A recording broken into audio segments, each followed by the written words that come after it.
The sun is shining, the heat is on in Montclair, New Jersey. New York Red Bulls 2 hosting Atlanta United 2 in USL Championship action here on ESPN+.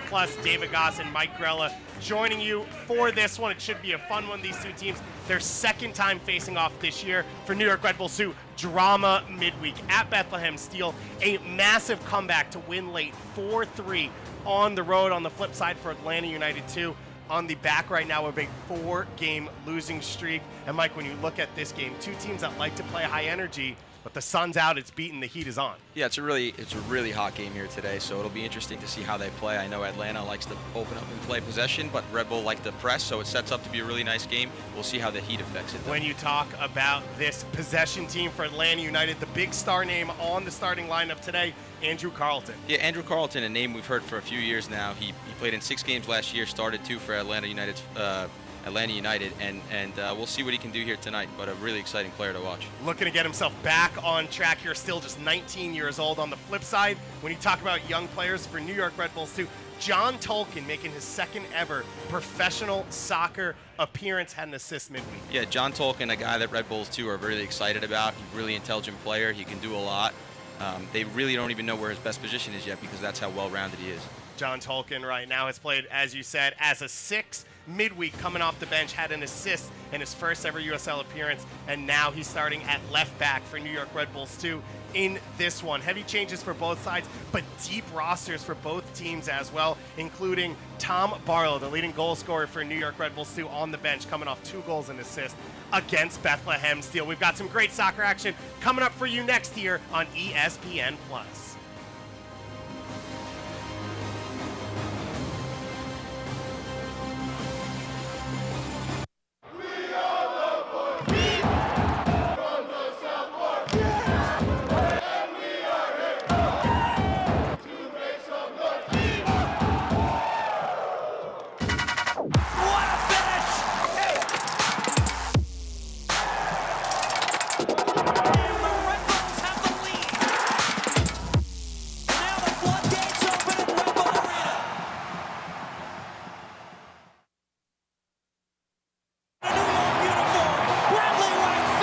With MSG Go, the game goes where you go. So you can watch live Red Bulls games anywhere you want. It's free and easy because if you get MSG, you get MSG Go. Watch your favorite team wherever you are with MSG Go, presented by Lexus.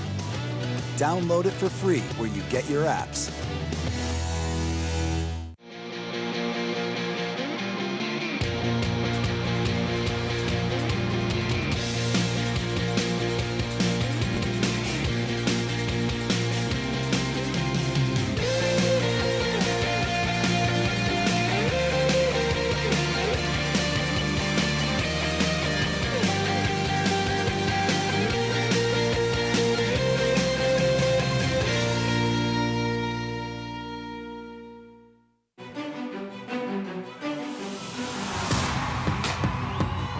Lima gets it back.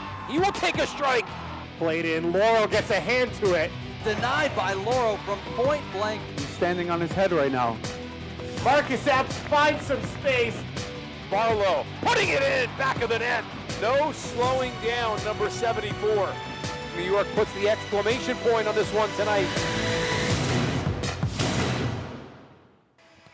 New York Red Bulls 2 sitting in 3rd place in the Eastern Conference, trying to rise up in the standings. Atlanta United 2 trying to break a 4-game losing streak. And let's take a look at the starting lineup for Atlanta United 2. A late addition, George Campbell at center back after an injury to Kendall Edwards. Campbell signing a homegrown deal with Atlanta United earlier this week. A lot to look out for this squad, with Chris Goslin in at holding midfield, and of course Jackson Conway and Andrew Carleton, as well as Luis Fernando up in the attack. And on the flip side, for New York Red Bulls 2, Sean Nealis returning for New York Red Bulls 2 with the return of Tim Parker and Aaron Long with the Major League Soccer side. John Kofi as well will start in midfield along Kyle Zayats and Chris Lima, and then the front attacking 3 of Jorgensen, Epps, and Jared Stroud. 7 goals, 5 assists had the late goal to get the win on the road against Bethlehem. That man, John Wolyniec, in his 5th season, 4 years in a row, he has made the postseason 3 years in a row, the Eastern Conference Finals on top of a USL Championship double in 2016. And on the flip side for Atlanta United too, a new man manning the bench for them, Stephen Glass, in his first season as head coach, coming from the U17 squad, taking over for Atlanta United too.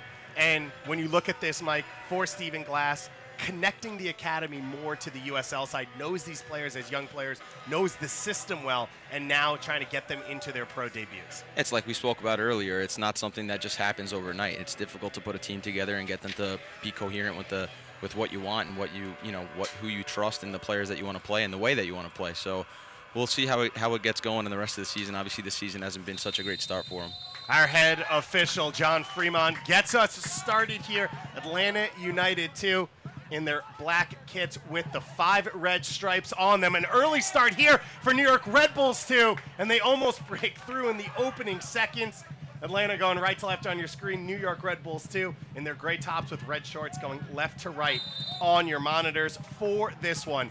David Gotts and Mike Corello with you on ESPN Plus for what should be a fun game. As you said on the open, 2 clubs with distinct ideas of how they want to play the sport and 2 styles that are different. It'll be interesting to see how they match up. We saw how entertaining it was last week in Major League Soccer with a 3-3 tie down at Mercedes-Benz, and it's been entertaining so far in these 2 years in USL. That's right. This game sets up really well because Atlanta wants to open up and play and hit you on the counterattack, and Rebel want to press and sort of make a frantic game. So it really sets up well. As you see there in the first few seconds, they try to play a cue pass, Rebel pick it off and get a really good chance.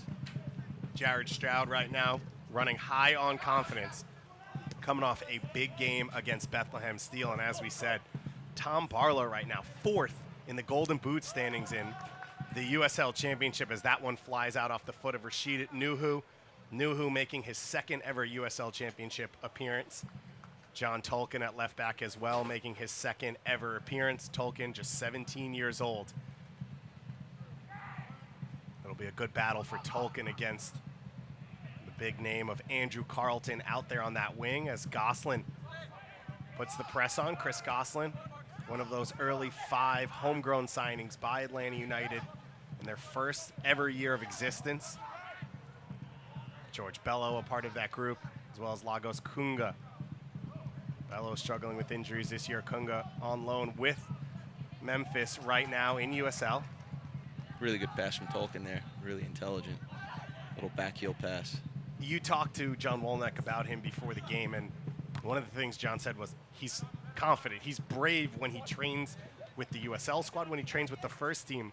Back heel pass up the line in the opening 3 minutes of your first ever start in a pro game at left back.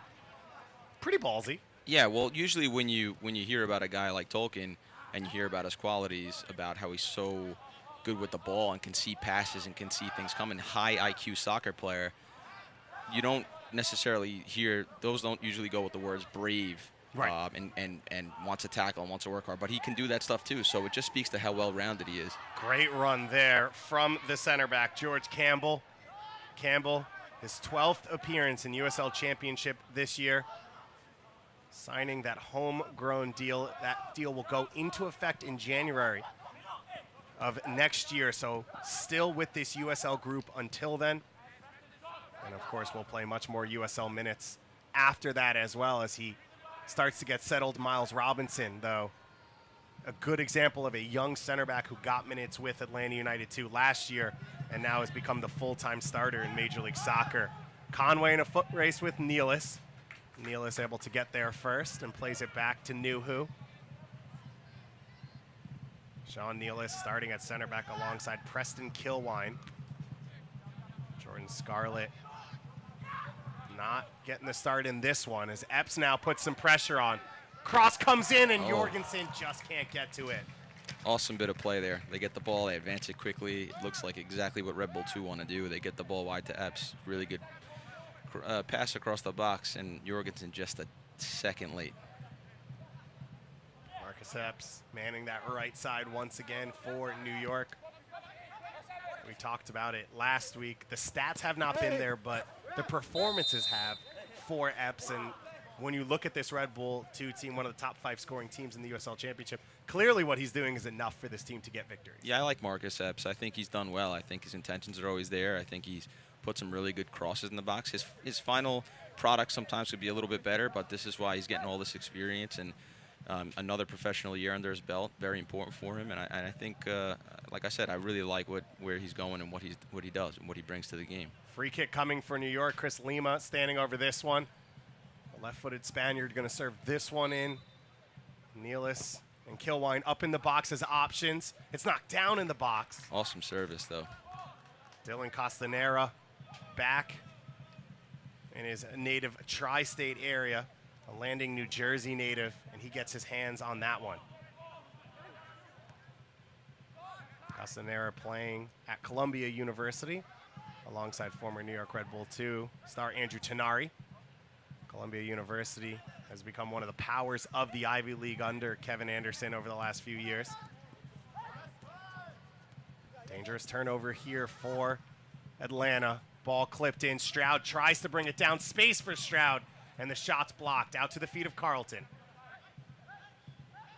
You can see when Carlton moves, he's just really sharp in his movements, sharp in his passing, sharp in his movement after he passes the ball, changing speeds. And you can see that just through even just very little plays that don't mean much, but you can see that he has a lot of quality.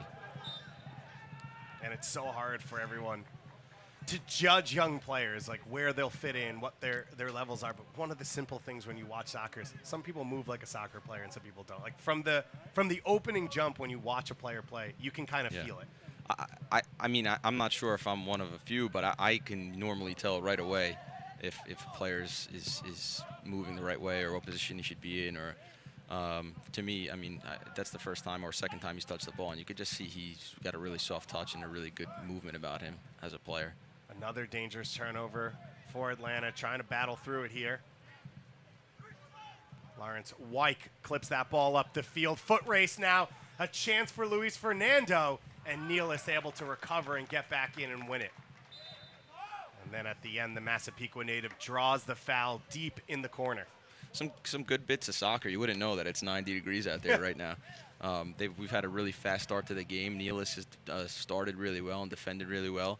I really like that play from Atlanta's Lawrence there. You know, he gets through 2 guys, retains the ball, and then plays a really good pass, dangerous pass. So we've had a really awesome start to this game, and you wouldn't know that this heat is here.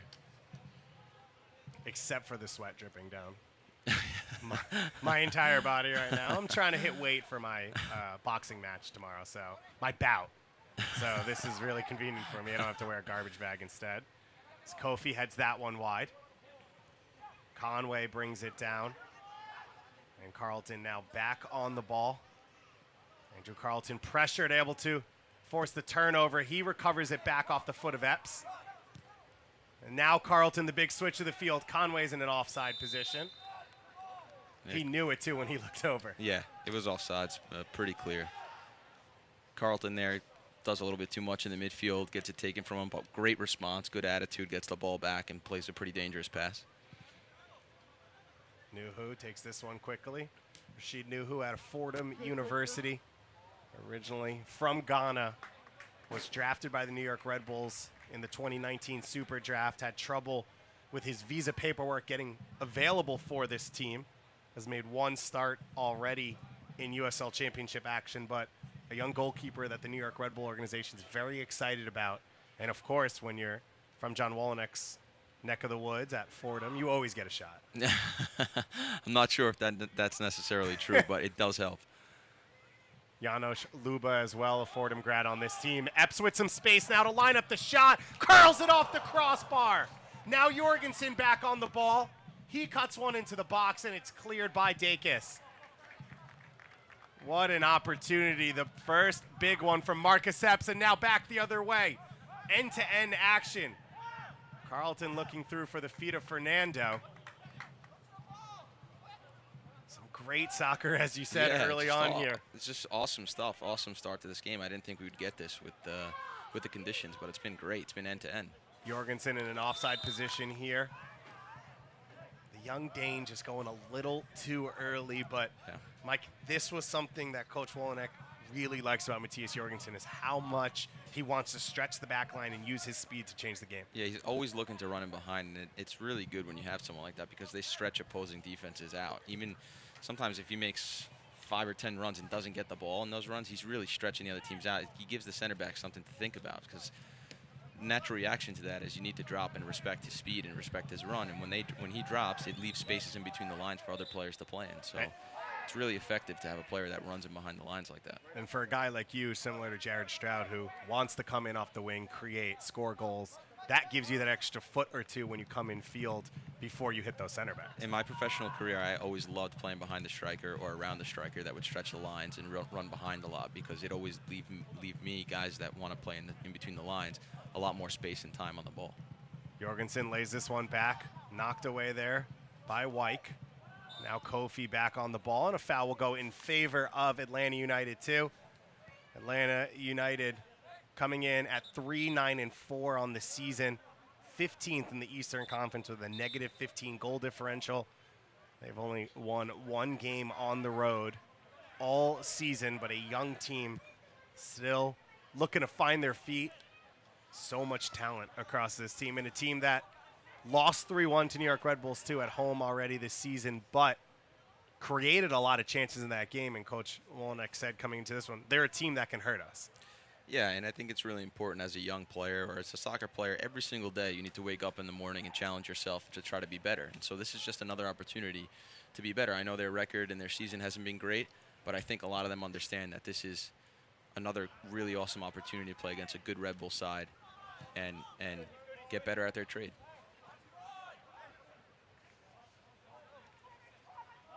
Tune in to ESPN3 on July 17th at 7 p.m. for Wednesday Night Soccer when North Carolina FC aims to stay near the top of the Eastern Conference while USL newcomers Loudoun United look to continue their ascent to a playoff spot.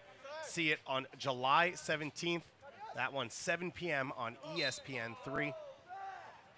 There's been some fantastic action in the USL Championship over the last few weeks. Real Monarchs' Douglas Martinez, former New York Red Bull 2 player, a hat trick last night for that Real Monarchs side, and of course New Mexico United and St. Louis FC going out in the U.S. Open Cup, the two USL Championship teams in the quarterfinal.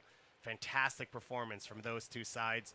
St. Louis FC still about 4 games in hand on everyone else in the Eastern Conference as they look to rise up the standings under Anthony Pulis. John Wolnick's team still in touching distance to get in towards that first place spot. Indy 11 in second place, but with games in hand against the Tampa Bay Rowdies. The Rowdies will come to Montclair State University in just 2 weeks for action as this one's served in. Kofi heads it back into the box. It lands in the box. Chance there for Jorgensen and saved. What a big moment there from Dylan Castanera to keep his side in it. Yeah, and all that danger comes from the service. I mean, the service has been awesome. The 2 free kicks, pretty far away. I mean, they're not easy to serve the ball in that dangerously from that distance. And you see here, quick little touch. Jorgensen has a really good strike. And from there, with that amount of time, you don't have much time, so you're just trying to get as much foot on as much ball as possible and hit the target. And he's done that. Unlucky to find the goalkeeper. Jorgensen and Epps now both big looks early in this one. As New York's looking to take the lead. They did take the lead on Wednesday against Bethlehem, up 1-0. Eventually ended up trailing 3-1 in that game before their big comeback after the 75th minute. 3 goals from New York Red Bulls too. And that spurred by Tom Barlow. Barlow on the bench here today. Someone we expect to see coming up at some point in this game. And for those who don't know who Tom Barlow is, he's a goal-scoring machine. And he's unstoppable.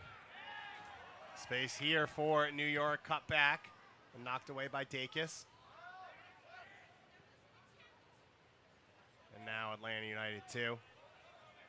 Going to get on the ball a little bit, the long ball. Luis Fernando's in on goal, and the flag goes up after that touch. But you can see, you always hear for New York Red Bulls too, once we press, teams want to go direct. And we've seen now a few times Atlanta United too be dangerous on that long ball. Yeah, it's their weakness because they commit a lot of numbers forward, and they take risks and chances with the way that they press. A lot of the pressing is really high up the field. So, I mean, most of the times the left back is going to the opposing team's right back.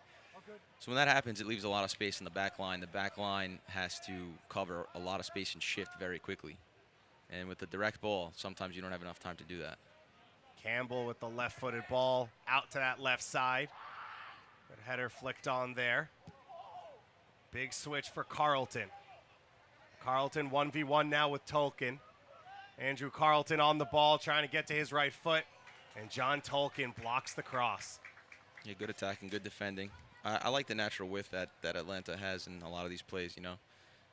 You see Carlton there just sort of peel off 5 yards, and it was enough to get a long ball and go 1v1.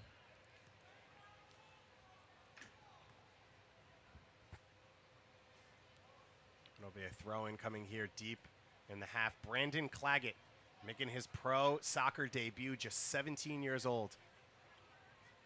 Playing at right back in this one for Atlanta United too. The man throwing that one in. Claggett here back on the ball, and Tolkien makes the slide tackle. Those two have faced off in USSDA matches in the academy. Now getting a chance to go head-to-head in the USL Championship. John Tolkien committed to go to Wake Forest University. Claggett still yet to declare where he will go. This one floated in, headed down, and another corner kick coming. Dangerous opportunity there for Atlanta United too. It was Lawrence Wyke with the header. Yeah, you know, in these hot games, mentality is the #1 priority, and both teams have had really good mentality. Really started fast and have kept the pace going. Another ball to be served in here for Atlanta. Put right on the line. Header away by Jorgensen. Now back in possession for Atlanta United too. Gosselin chasing that one down. It'll be Fernando here on the ball. Luis Fernando trying to get between 3 defenders, and that last touch a little too long.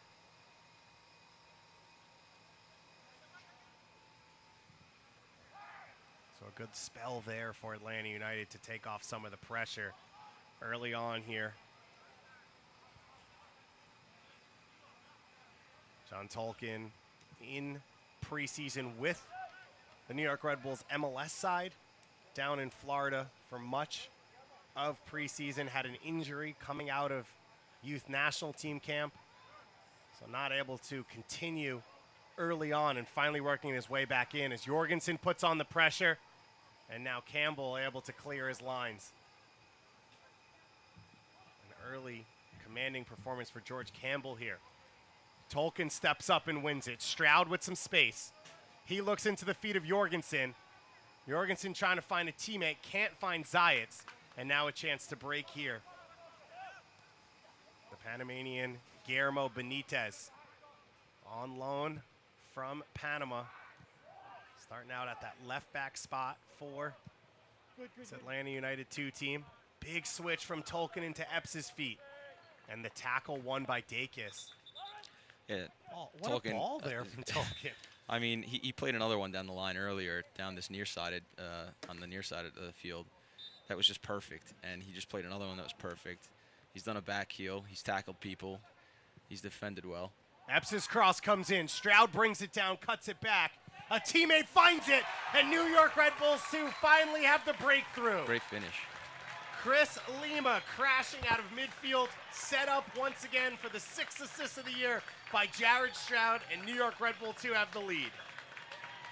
Yeah, awesome start. And Lima's services, I mean, he served 2 balls in that were perfect. Now he gets a chance to hit a ball 1 time. On the turf, that's not as easy as you think, and he hits it really well, finds the far post. So you hear the switch, really good back pass. And to strike that bouncing ball on the turf first time, it's not easy. He makes it look a lot easier than it is, and it's a fantastic finish. Only from the Lima. 2nd goal of the year for Chris Lima. And credit to Marcus Epps as well on the original cross to find Stroud wide open on that far post. Yeah, the defending's a little bit open.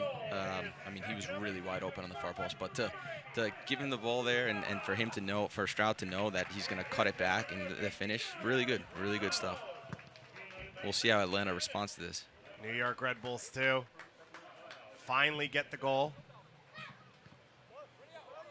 A couple of chances early on here for the home side, denied by the crossbar, as well as the goalkeeper. But now Lima gets the first finish for New York.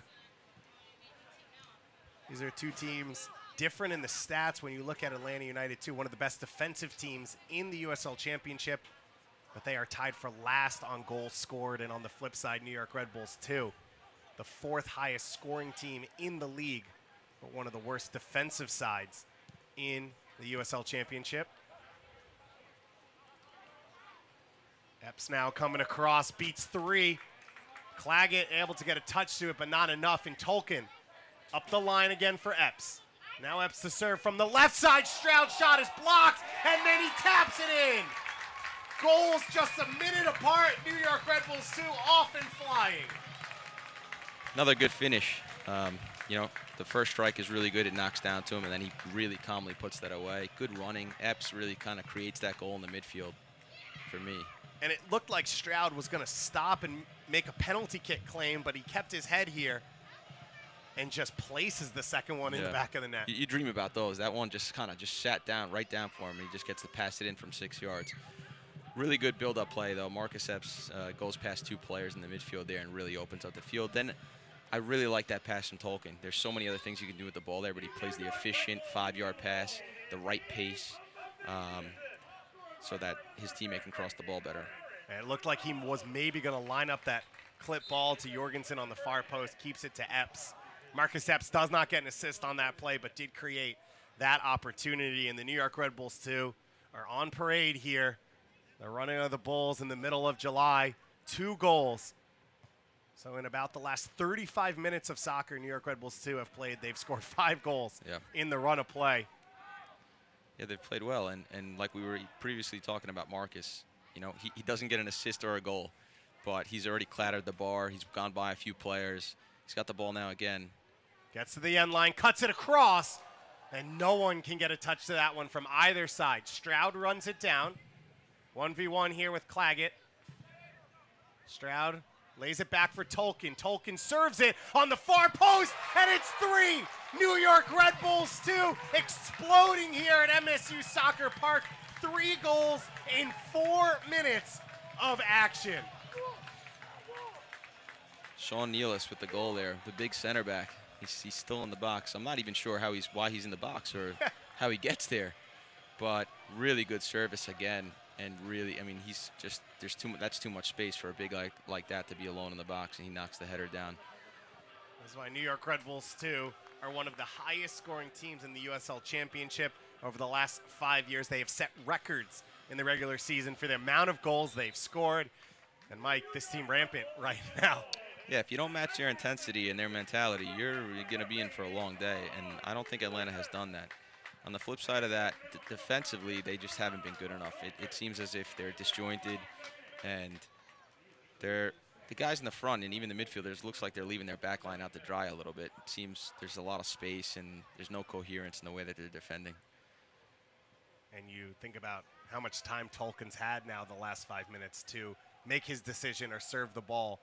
And you talk about Andrew Carlton or Goslin coming over and trying to help and add to some defensive pressure there. Yeah, and I think the Atlanta United, sort of the front players have had the right intentions. They've pressed a little bit. They've gotten to good areas. They've been somewhat sharp on the ball. But when you look at the back line and the midfield line, they're a little bit all over the place. If you look at this picture right now, how slow they are to get back and to defend in close spaces. I mean, not really committed defending from Atlanta United too.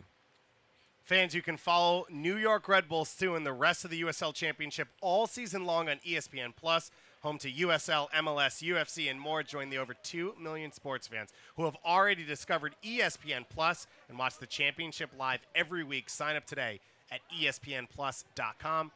David Goss and Mike Grella, happy to join you here on ESPN+ for this one. Of course, you've been following U.S. Open Cup, Copa America, so much soccer on ESPN Plus with the ICC now coming up as well. Kyle Zayats, who scored against Atlanta United 2 earlier in the season, flashes that one over the crossbar. If you're Atlanta, what do you do now? You're down 3-0. You're not going to cut back with one shot. Yeah. How do you now handle or try to the next 10, 15 minutes? Yeah, it's difficult because now you know what's the mentality? They're away from home on a hot day. Red Bull 2 are just all over them. They can't get a sniff. They can't get any time to play. They're down 3-0 already. So what do? It's difficult. I think you can start by defending a little bit. I think that would be really good. Carlton with some space down the line for Claggett. He's got two options on the far post, lays it in. No one gets a touch to it. It was Fernando looking for the tap in, that back heel, and he was not able to get contact. Awesome bit of play from Carlton to spin his defender and put that ball through, and then good pass across. Unlucky not to get a goal there. And I think they need to do what they're doing. Just defend a little bit more, be a little bit more committed. I know it's hot and it's difficult, but in the attack, it looks like they can get chances and they can get goals. So they just need to be a little bit tighter in the back and sort of stick to whatever their defensive game plan is. But right now, for me, the front guys are a little too slow, and the midfielder line is a little too slow to get back and close spaces. And you know, you don't want to see lack of commitment, but it's sort of like going through the motions defensively.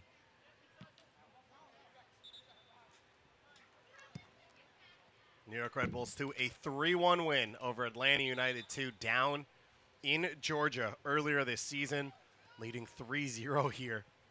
3 goals in a matter of 4 minutes of open play. Between the 19th and 23rd minute, Stroud now goes wide. Tolkien, space again. He looks to switch the field into the feet of Buckmaster. Lima can't win possession there, and New York Red Bulls 2 right now raising their level of intensity higher and higher up the field. And now that slide tackle from Buckmaster, dangerous moments there. John Freeman, our head official, and looks like he's going to give his first card of the game. Yeah, I think Red Bull 2, some of the things you can accuse Red Bull system of is, you know, when they're winning 3-0, they're winning the game right now. Can they keep it a little more? Can they be more clever? Because when playoffs come around and when big games come around and the games are tighter, I think you need to have this soccer IQ, this cleverness about you, you know. The only way they can lose this game now, in my opinion, is with a red card or silly fouls or whatever else. So really just be smart in the way you challenge guys, be smart in the way that you press, be smart in the way that when you have the ball now, you're up 3-0. I think different scenarios require different ways of thinking and different ways of playing. How hard is it when you're a team that wants to play on the edge, right? Wants to always push yourself, push the game, push the other team, to find an even space where you can still play well, but not over that line? Yeah, the balance is so fine, which is why it's difficult to do, you know, because you have an identity and you have a way to play, and then you have also you want to win games and be clever. So there's a fine balance in how you do that and how you continue to play, especially in these situations, because it can get really easily misinterpreted as slow it down and just pass the ball around. And it's not that, but I just think in certain situations, still be sharp, still be intense, but wait for a really obvious gap and wait for really obvious moments to get the fourth instead of sort of continue to force it. Lima now leading the press. Stroud pushing up. Broken well by Atlanta, and Carlton going to push up the field. Early ball towards Conway, and all he finds is Reese Buckmaster's feet.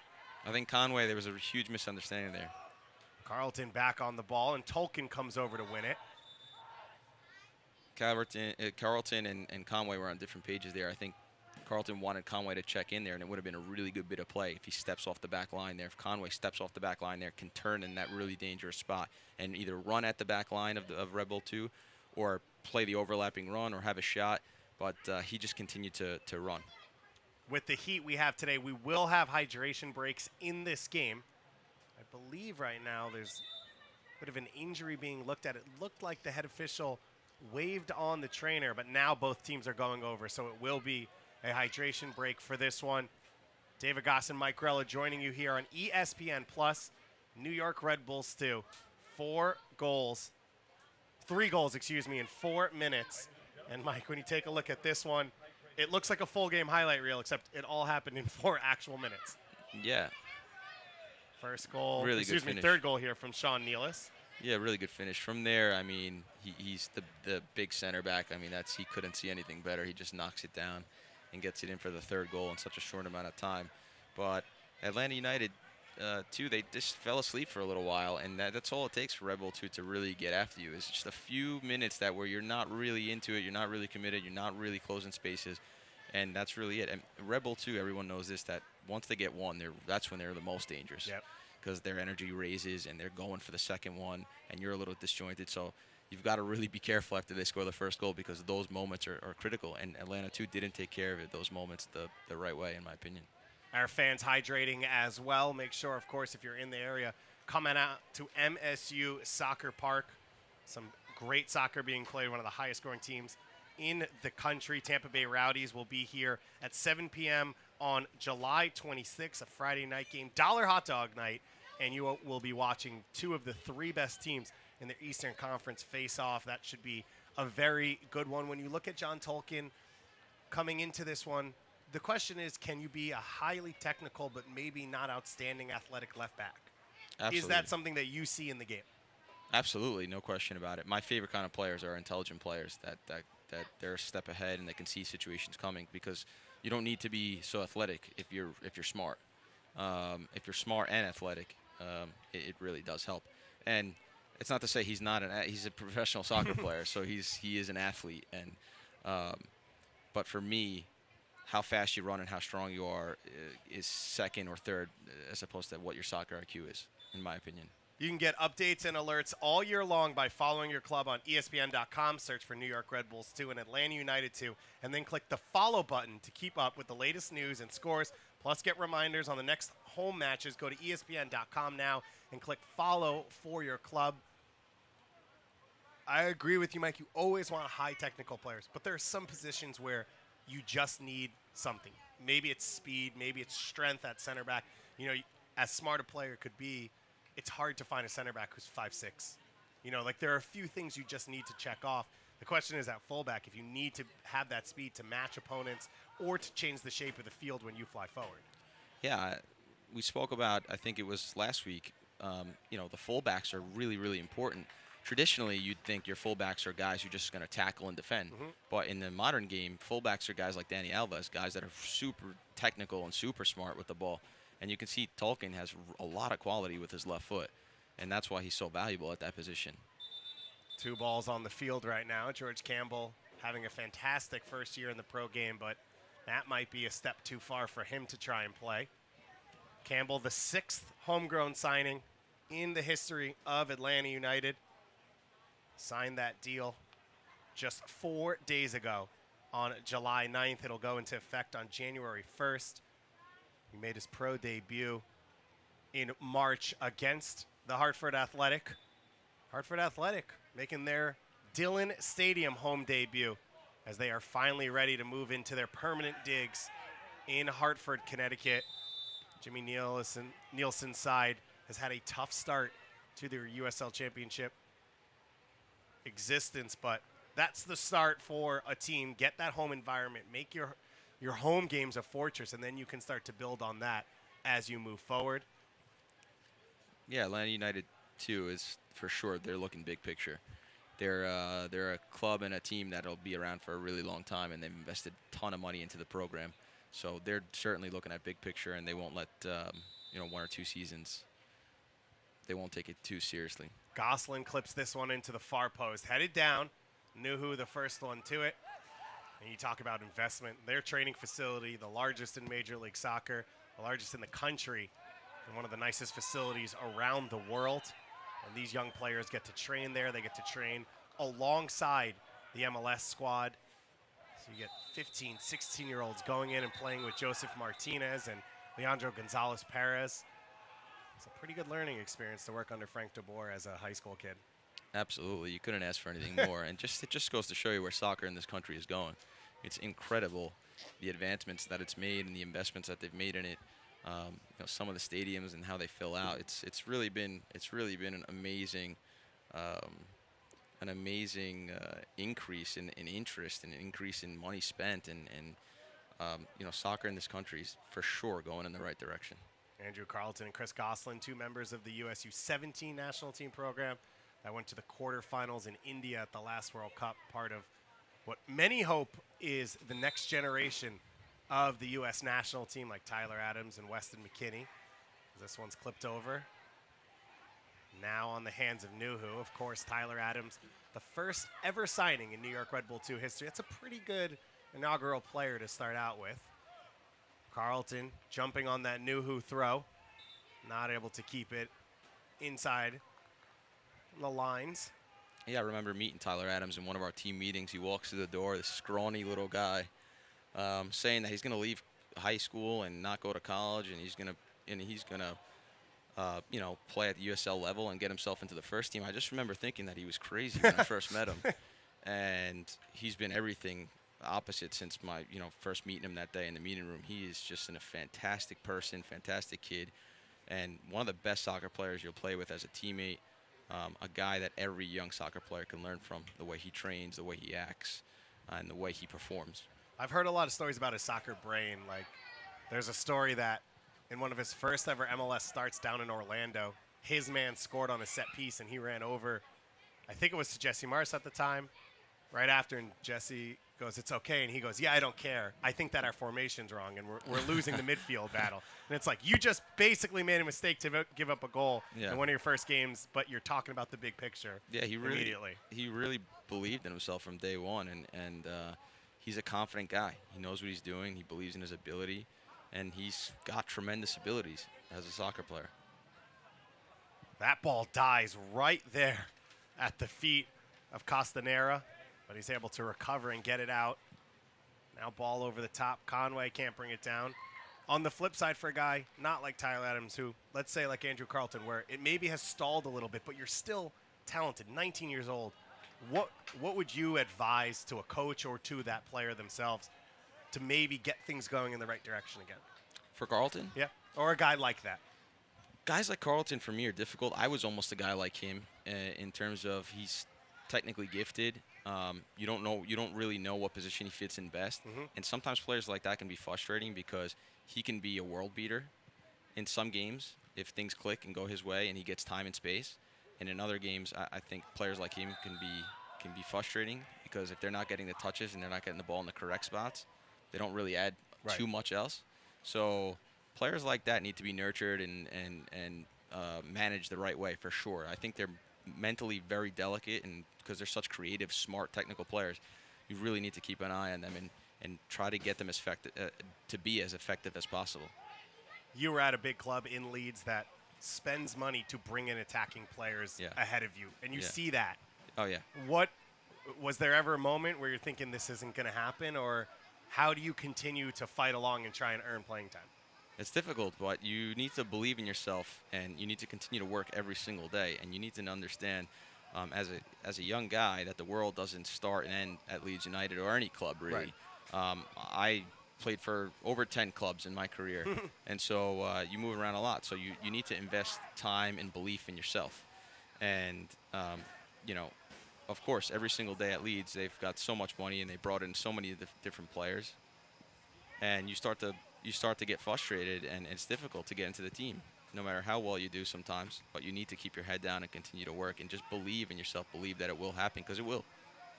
Andrew Carlton, his first year in the pro game, Atlanta United 2 did not exist, made one appearance in Major League Soccer, his only appearance of the year, but because of Atlanta United 2, he's been able to get more minutes since then. Last year in 2018, 2 starts and 6 appearances in MLS, but 13 starts and 14 appearances in USL Championship, and this year his 8th start in USL. Buckmaster with space now down the line, serves it in, and it's tapped in. The 4th goal of the first half. Jared Stroud gets his 2nd. New York Red Bulls 2 taking care of business. Yeah, they're flying. They're flying today. They're doing all the right things, and they're making it look really easy. A little too easy for Stephen Glass and this Atlanta United 2 maybe coaching staff. Buckmaster getting space down that right side. And Mike just time to pick his head up, find a teammate, and makes it easy for Stroud. Yeah, they've got to be enjoying. The Rebel 2 players got to be enjoying this. I mean, picking the ball up, taking a touch, looking up. You're in the box, and no one's really closing you down. They've got to enjoy it because it won't happen often.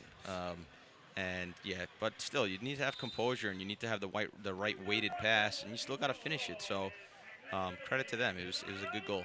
And the opposite of what you'd expect for Atlanta United too. One of the best defensive groups in USL Championship have struggled to score goals. Not the game you'd think would be 4-0 heading towards halftime, but New York Red Bulls 2 have thrown Atlanta United 2 off their game, and right now they smell blood in the water, and Sean Neal is flying forward once again, helping counter press. And if I'm the coach of Atlanta United or Atlanta United 2, I'm really looking at this game now to see which guys are still committed and which guys are going to fight and which guys are committed to becoming better no matter what the result is, and which guys have the right attitude about it. So this is a really important period to continue to play well and understand the platform and the opportunity that you've been given here today. Yeah, a lot of times you hear coaches saying you can learn more from losses than you do in victories. Yeah, certainly, and this is a difficult day for them now because they're down 4-0. It's the first half, like we said earlier. You know, the heat and away from home, and how do you mentally get your mind around this to keep pushing? It's difficult. Forward. Epps flying forward, losing possession. So we're going to learn a lot about these two teams coming up here over these next few minutes. For Atlanta United 2, they will be keyed in, especially on some of these young stars. Carlton checks his shoulder and flies forward. Trying to get into the path of Conway, intercepted by Kilwine. Now Tolkien back the other way. Clips that one over the top. It's too long for Lima, and Campbell closes it down. You can see why Atlanta United 2 and Atlanta United is so excited about George Campbell as a player.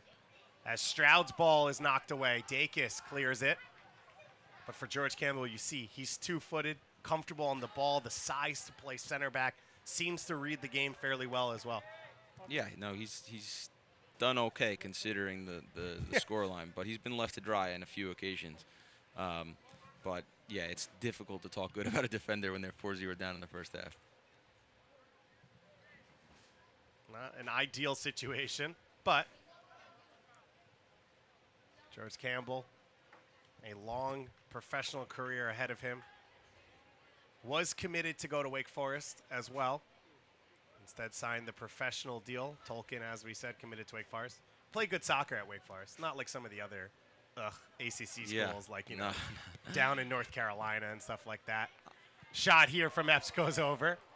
Well, that's the thing about Epps there, is that final product you'd like to see a little better. I mean, the first attempt he had, he crushes the crossbar, and it was the right technique and the right situation. But this one here, he just gets a little sloppy in front of goal.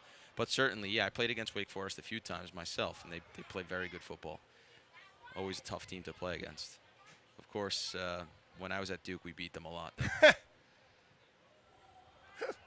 Just going to sneak that one in. That one rolls out right after we compliment George Campbell. Yeah, so curse the commentator. it'll be a corner kick now coming. Wake Forest has produced a lot of players who have moved into the professional ranks. Currently one at Leeds United in Jack Harrison. There you go. And we tied it all back around right at the end Jack of the first Harrison's half. a Wake Forest guy? Yep. Oh, wow. Won the MAC Trophy Award in his one freshman year. Really good player. And Luis Argudo from Columbus Crew. Mm-hmm. I played with him last year.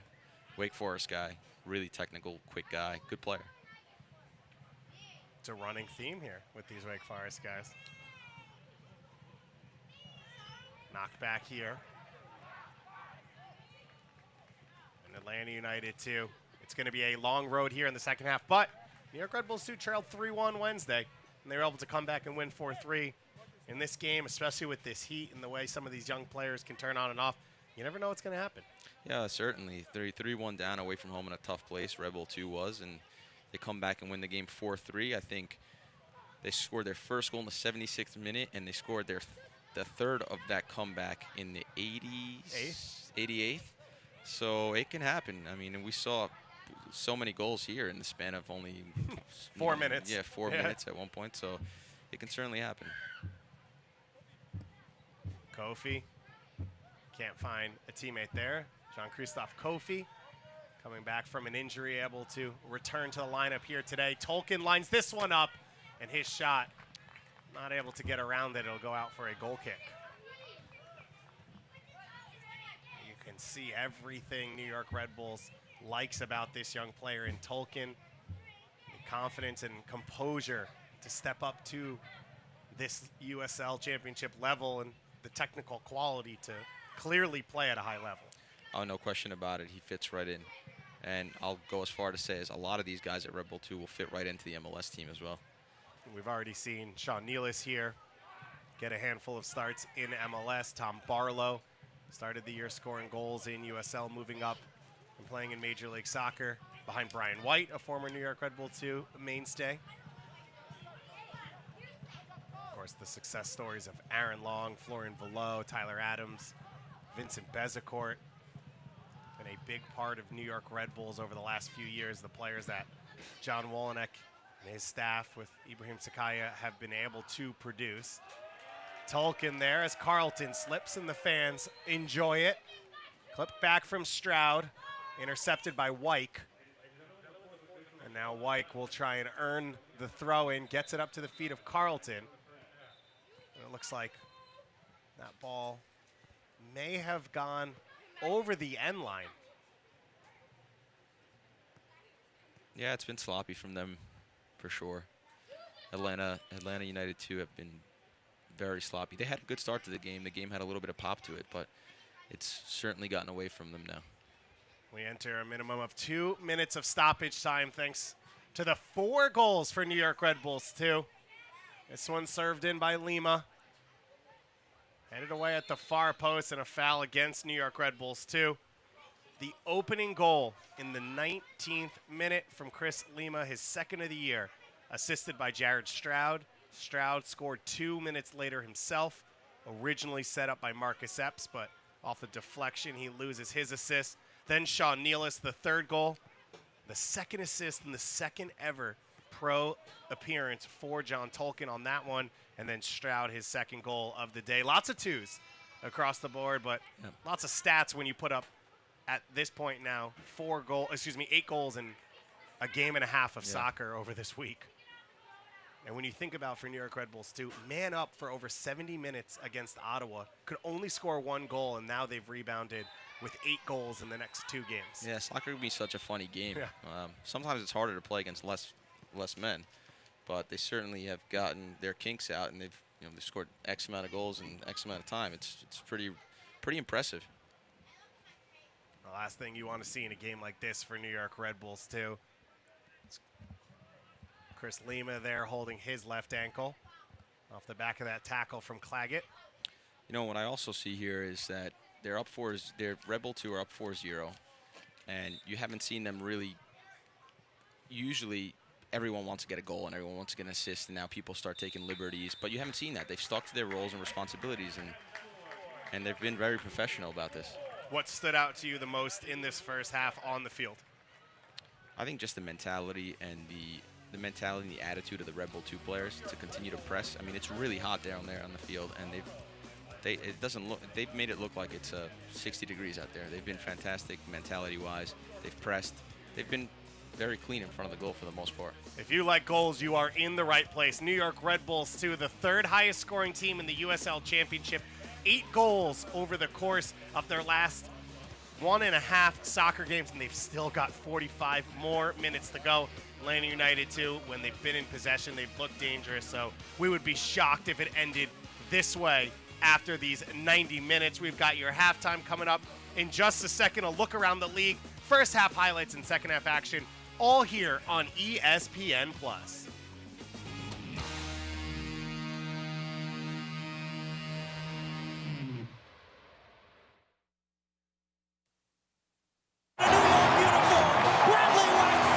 With MSG Go, the game goes where you go.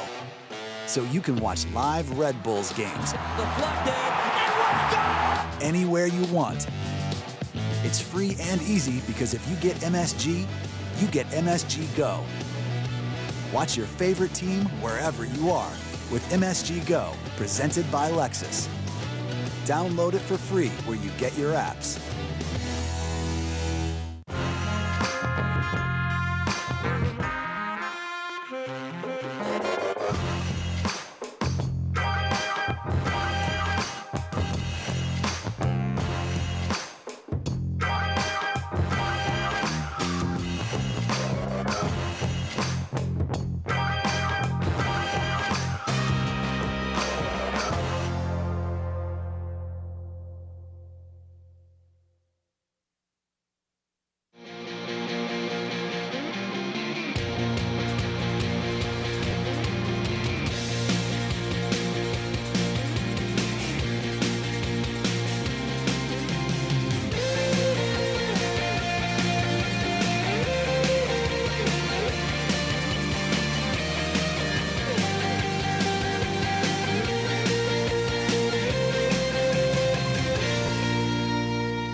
MSU Soccer Park, a hot and sunny July afternoon. Perfect for soccer, and what a perfect afternoon so far it's been for the home side. New York Red Bulls 2, off and running, leading 4-0 in this one.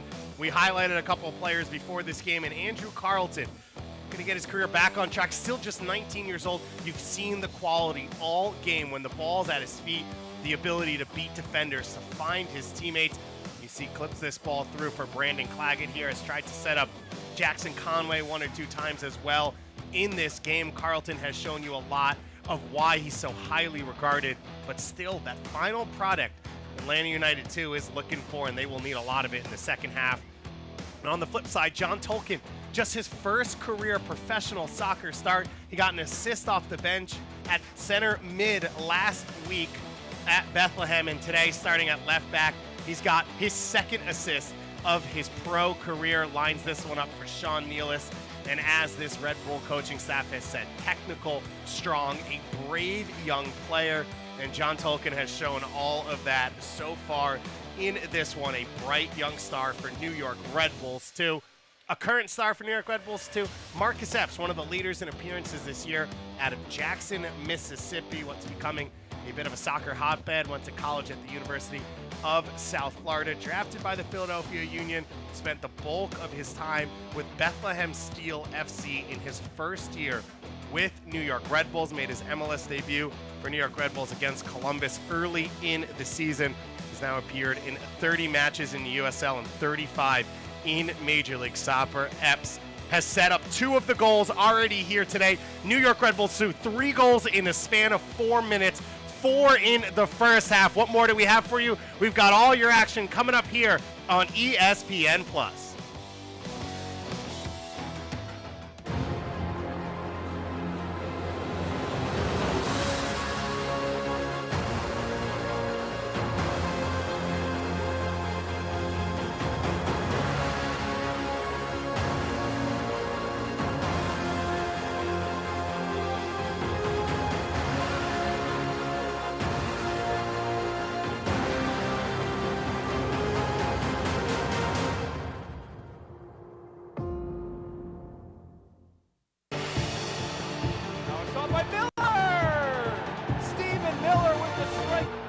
Little cut in. Here's a terrific effort. Blasted back in, and it's a goal for North Carolina FC.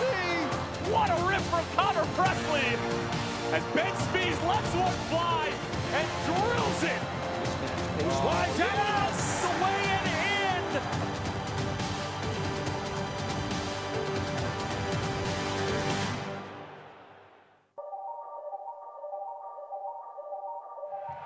The boys in purple have dominated. Ownby charging on, curling across, that's excellent for Pompano! His first goal in Louisville College! What a finish for Louisville, they lead! Cicerone, again hitting the cross with pace, Greg!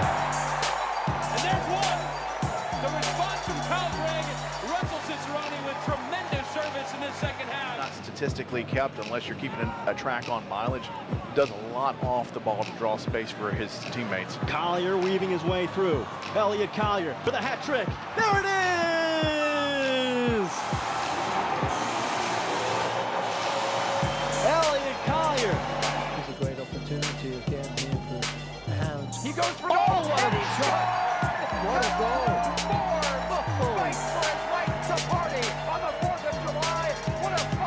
And when the emotion starts to flow, everyone starts to settle in. Then you can push forward and press the goal. Rios off the post and in. What a missile that is! Goal number 11 of the year in Rios with a phenomenal finish. Jamison can give it a go from there if he wants. Jamison is it back to Billy Forbes. Billy, right foot. Billy puts it in the back. What a week it's been in USL Championship, and a great day of action coming up. You take a look at the standings for New York Red Bulls too. If they can hang on to this 4-0 lead, they will move into second place. But Indy 11, those 2 games in hand on Tampa Bay and New York Red Bulls too. So much to play for. Of course, North Carolina FC coming up on your USL Championship game of the week on Wednesday night. And then the Tampa Bay Rowdies are headed to MSU Soccer Park in about 2 weeks. So come on out to check that one out. Everything to play for. Let's take a look around the league now. Action over the course of last night and today. The Hartford Athletic, as we said, opening up Dillon Stadium, undergoing a $14 million renovation in the last year for the new home of the Connecticut Soccer Club, and they are locked in with Indy 11 0-0 Martin Rennie's side, playing some fantastic soccer. And you look around the league, some huge games coming up later today. I mentioned St. Louis FC, one of 2 USL Championship quarterfinalists. They face off against the Charlotte Independents.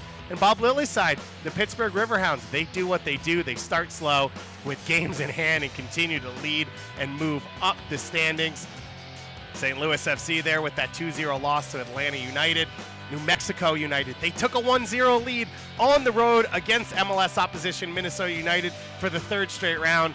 They ended up losing that one 6-1. Darwin Quintero, Angelo Rodriguez going off in that one, but what a run it's been for those 2 clubs. It's been fun to watch, and Douglas Martinez, his record-setting hat trick last night as Salt Lake City's squad, Real Monarchs at home, knocked off the Tacoma Defiance 5-0. Hartford Athletic open up their new stadium here today. It is going to be fantastic to watch that soccer culture slowly start to build and become something special in the USL Championship.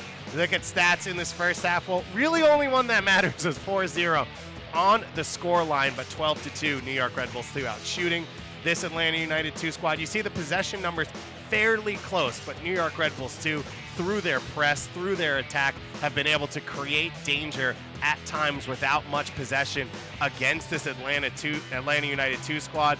It'll be interesting to see how these 2 teams play it now over the next 45 minutes. Still a ton of danger in the attack for Atlanta United 2. You gotta think there are goals brewing coming up in this one for the away side. For New York Red Bulls 2, 3 goals in 4 minutes, the fastest in their club's history. They had scored 3 goals in 6 minutes early on in this club's short career, but this now the record. 4 goals in the first half, 3 between the 19th and 23rd minute, and New York Red Bulls 2 are off and flying here at MSU Soccer Park. We've got your second half coming up here in just a moment on ESPN+.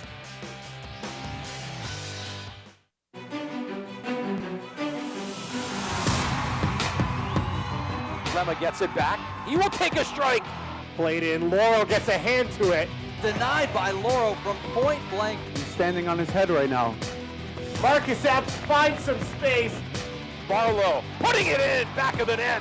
No slowing down, number 74. New York puts the exclamation point on this one tonight.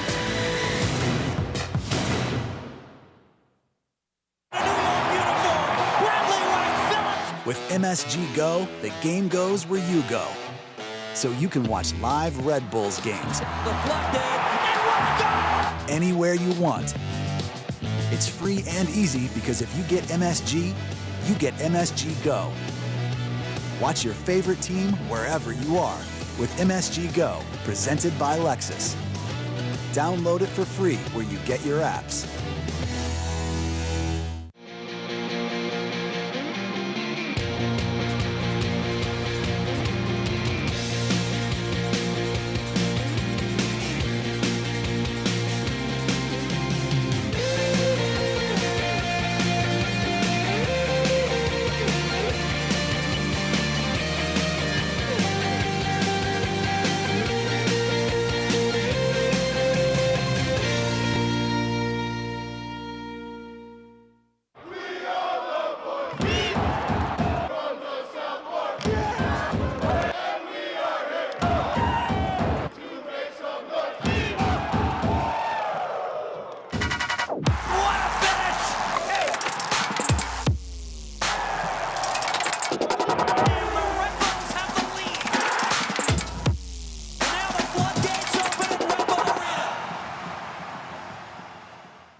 The New York Derby coming up tomorrow in MLS action. Atlanta United facing Seattle Sounders in MLS play as well, but it's all about USL Championship here on Saturday. And right now, New York Red Bulls, too, have the upper hand, a 4-0 lead. David Goss and Mike Grella with you on ESPN+.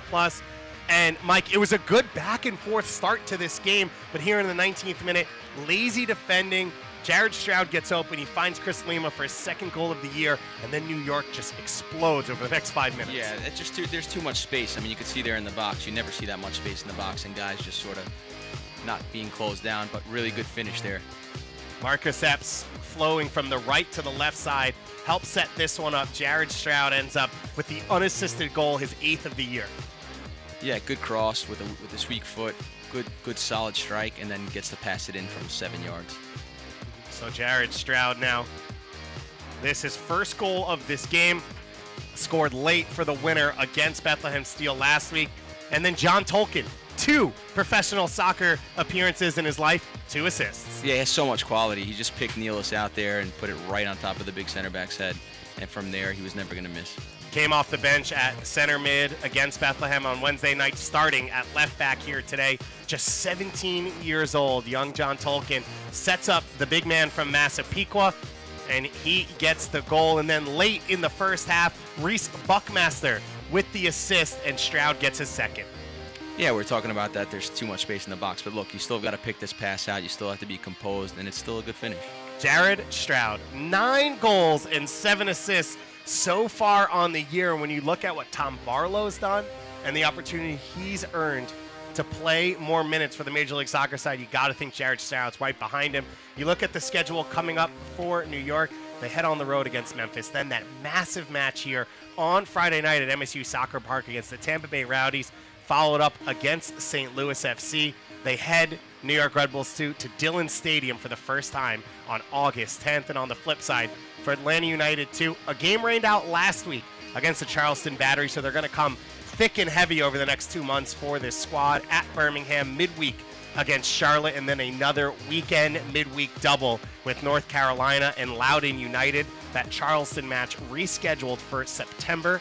So that one coming up for Atlanta United, too, against a team they are closely associated to. 2 substitutions made here at halftime. No surprise, maybe, for Scott Glass's side. And it looks like coming on, making his professional debut as a 16-year-old in central midfield in William Riley.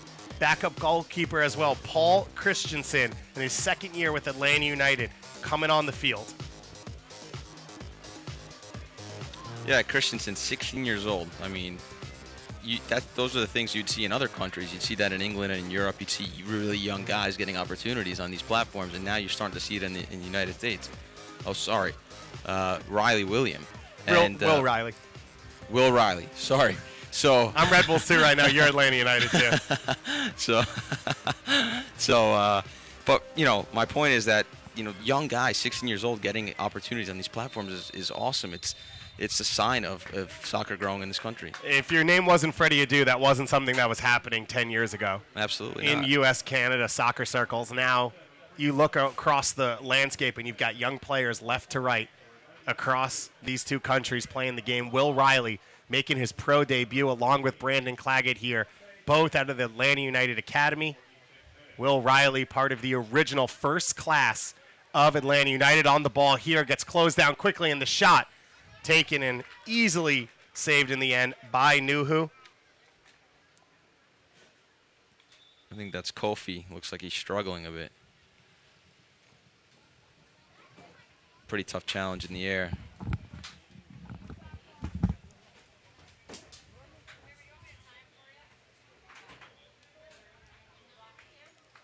Good to see him get back up there. You see here he rises and just, I think, lands a little bit awkwardly. So I was incorrect on one of those substitutions. It was Kevin Barajas, the other sub to come on there. You see number 8 who took that shot. So he's playing alongside William Riley in midfield. Those two coming in, they will join Lawrence Wyke in that central midfield. So Chris Goslin, just 45 minutes for the young player. He is one of the big up-and-coming names. 4 starts in the U17 World Cup for the United States in their run to the quarterfinals in India. And that's never what you want to see for a young player, to get taken off early in a game.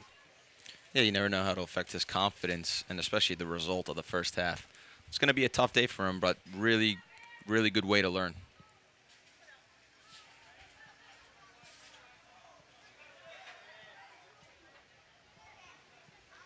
Epps has it tackled away. Yeah, and you speak about Jared Stroud and just the competition, the overall competition that exists in the Red Bull organization is fantastic. I mean, that's what you want when you build a club and when you dream about a really good club, is competition for spots, because it raises the level of energy, it raises the level of the performances, and it certainly is going to point in the direction of getting results. So that's what you want, is extreme competition. You don't really see that in the Atlanta United 2 squad. Lima puts this one, it bounces in the box. And one of the interesting things about this group, as Reese Buckmaster comes flying back and he earns the foul, sitting right next to us right now is Preston Burpo, the goalkeeper coach for the MLS side for the Red Bulls. CJ Miles as well, assistant coach for Chris Armas. These players are part of their group. It's not 2 separate groups. They're looking at this entire player pool from the first team all the way through the U17 groups to see who are the best players, and that's how you earn time. And it seems like for young players in New York, they have belief that they can make that jump. Yeah, and they certainly can. They've seen guys do it before them, and the coherence and the organization of the academy and what it looks like, and how similar it is to the to Red Bull United's first team squad is unbelievable. I mean, this is the sort of the way to do it. It's the footprint to follow, or the blueprint to follow, and you can see the results. Any one of these players at Red Bull 2 team can be put into the MLS team, and you would not see a difference.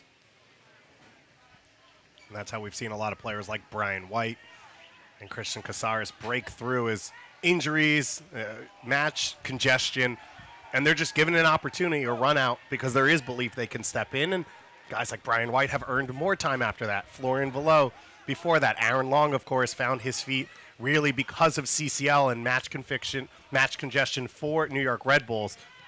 And now he's a USMNT starter, captain at times as well. Jorgensen in on goal. It's saved. The follow-up, and it's put in for New York Red Bulls 2. Chris Lima has his 2nd goal of the day. 2nd goal of the day, 3rd goal of the season. Is that correct? Yeah.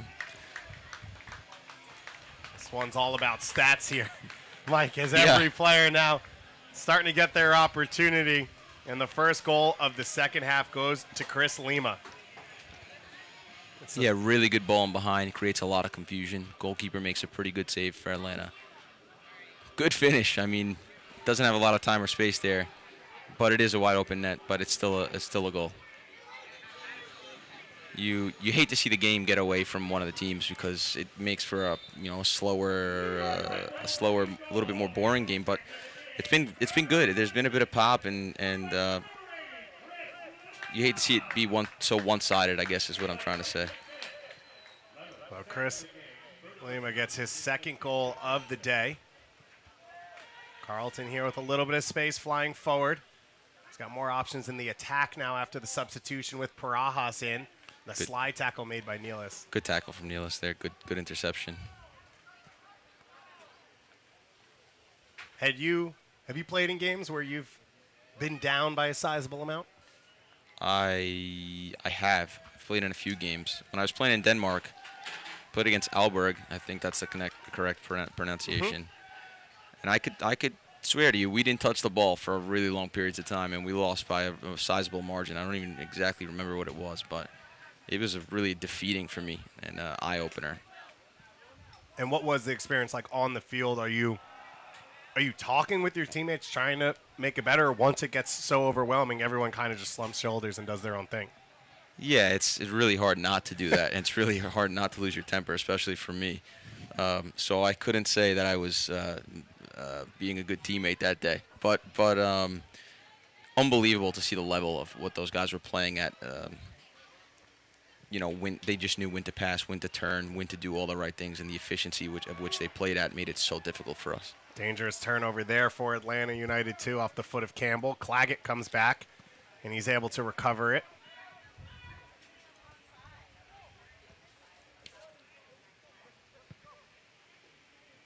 Atlanta United 2 right now, sitting towards the bottom of the Eastern Conference in the USL Championship. Doesn't look like it's going to get much better for them today. Beautiful through ball here for Conway. Nudged off it by Kilwine. I think you can see in this game as well, Red Bull 2 are just more physical. They look sharper, they look faster, and they look stronger than Atlanta United 2.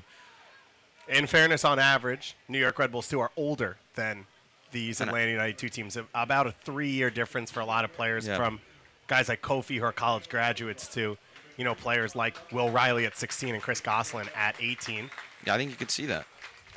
So a substitution here. It'll be interesting to see what New York does now as Janos Luba comes on the field. Luba, number 10 in college, has played left back for New York Red Bulls. He comes on for Kyle Zayats, and it looks like the move will be Luba to left attacker, Jared Stroud sliding infield and pushing Chris Lima a little deeper alongside Kofi.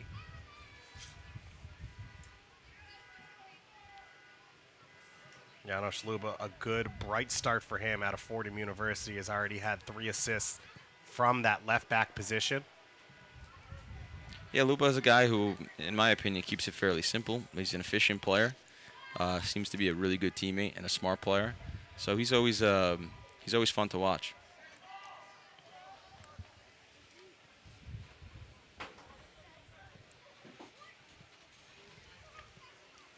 Riley on the ball. Swings it wide. Benitez can't get clean contact on it, and Buckmaster recovers the ball. And now Atlanta United 2 trying to launch their press a little bit higher. Nuhu put under pressure. Finds the feet of Epps. His touch just a little too long. Mike, we spoke with Preston Burpo, the goalkeeper coach at halftime, and that was the key for Rashid Nuhu was, one, more experience, but the little moments, especially with the ball at his feet, where he needs to still improve. Yeah, he said his best attribute was shot stopping. He said in training sometimes he's unplayable. You can't score against him. Epps here back on the ball. 1v1 with Dakis. Back into the feet of Lima. Switches the point of attack for Luba. Janos Luba has the run of Tolkien outside of him. Tolkien trying to get possession. Penalty kick coming for New York Red Bulls 2. When you play at this level, there's no mercy. They're trying. Red Bull 2 team wants to get goals, and they want to continue to beat them, and they want to continue to work on what they're working on. So credit to them. They're still running in behind and creating dangerous situations like you see here in this situation with the penalty. So a fascinating conversation just occurred as John Tolkien draws this PK. Jared Stroud sitting on a hat trick. Marcus Epps has taken this penalty kick. He came over and said something. Stroud, it looks like nodded, not super happy about it. But Marcus Epps, as we've said, played well, hasn't gotten the stats. It'll be him to step up to this penalty kick against the Atlanta United 2 goalkeeper in Dylan Castanera. Epps steps up, and he puts it into the back of the net. His 4th goal of the season, the second here of this second half. I'm not sure about that run-up. That was an interesting run-up. I don't think I've seen that one before. But in the end, he slots it. You don't have to give that to Jared Stroud sitting on a hat trick? I'm not sure. I'm not too sure exactly what that conversation was about. That's an interesting run-up. I haven't seen that one before. So Epps pretending to take it with his left, comes back to his right foot, and then puts it in. Marcus Epps has not scored a goal in over 3 months of USL Championship action. And he gets the goal here off the penalty spot. 6-0 lead right now for New York Red Bulls, too. And no matter how this game ends, even if Atlanta United somehow comes back, this is a scoreline that will definitely raise eyebrows across the league. That shot flashed over the top from Benitez. I don't know. Very rare in a career you get to score a hat trick. That's true, but on the flip side of that, you want a guy like Marcus who's been playing well to get on the board and get some confidence. Sometimes a penalty can do that and get a guy sparked up and get him a goal, and he could get him going and could open up the floodgates for him. Hopefully that's what we see. But yeah, you're right. Stroud could have had a pretty easy hat trick there. The dynamics of soccer teams, when who takes penalties when, who's on the field. Sometimes you see late in the season a guy sitting on 9 goals, and he'll get the penalty when he doesn't normally take them, and you're thinking, there's something in his contract. He's trying to trigger that extra couple thousand there and get that extra goal. Yeah, absolutely. I think one of the coolest things I've ever seen was when Bradley Wright Phillips broke the goal record without scoring 1 penalty, I think it was that year. And I remember playing in the last game, and he didn't want to take the penalties because he wanted to have all his goals be I guess you would say legitimate, or in the run of play. Yeah, in the run of open play. And that was really cool to see because you see a lot of guys that really beef up their stats with penalties. Sometimes you see a guy who scores 10 goals and 7 of them are penalties in the course of a season. A yellow card coming here. Lawrence Wyke frustrated, and he earns the second yellow card of the game for Atlanta United too. Do you think there should be a separate category in Golden Boot for penalty kicks, or are they all goals? I absolutely think there should be a different category for it.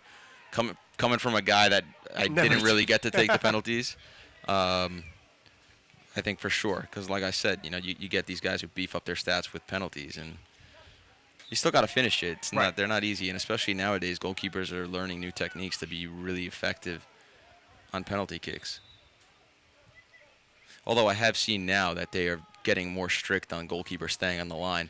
We saw for a few years now, the last 5 years or so, goalkeepers jumping 2 or 3 feet off their line before the penalty, and that really does close the space in the angle. Hey, you're an Italy fan. Gigi Buffon does not stay on his line.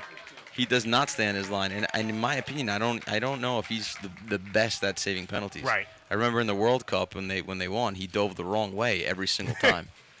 And that was frustrating to watch. So Matthias Jorgensen's day is done. You're trailing 6-0 for Atlanta United 2. And Tom Barlow, the leading goal scorer on the team, is the guy coming off the bench. He is 4th right now in the USL Championship in the Golden Boot race, tied for 4th. He has only played 9 games in USL play. The leader, Asante, has 15 appearances. Everyone else around him has at least 14 starts. And Tom Barlow has only started 6 games. This now his 10th appearance in USL, and he has 10 goals in those games. Yeah, if you're George Campbell and Wesley Dacas, that's not who you want to see come on the field right now in a pretty humiliating defeat so far. Still plenty of time to go, and Tom is thinking about getting some goals. So, Fins, the USL unveiled its elite youth platform, USL Academy. This allows clubs at all levels across the USL to develop its local youth and compete at the highest level across the United States, including the USL Academy Cup. For more information, visit uslsoccer.com/academy. These 2 academies, some of the best in the country in just a short time for Atlanta United 2, or Atlanta United, and for New York Red Bulls. They have long been the class when you think of Juan Agudelo and Matt Miazga, and now, of course, this next generation with Tyler Adams and John Tolkien, maybe the next piece of this for New York Red Bulls.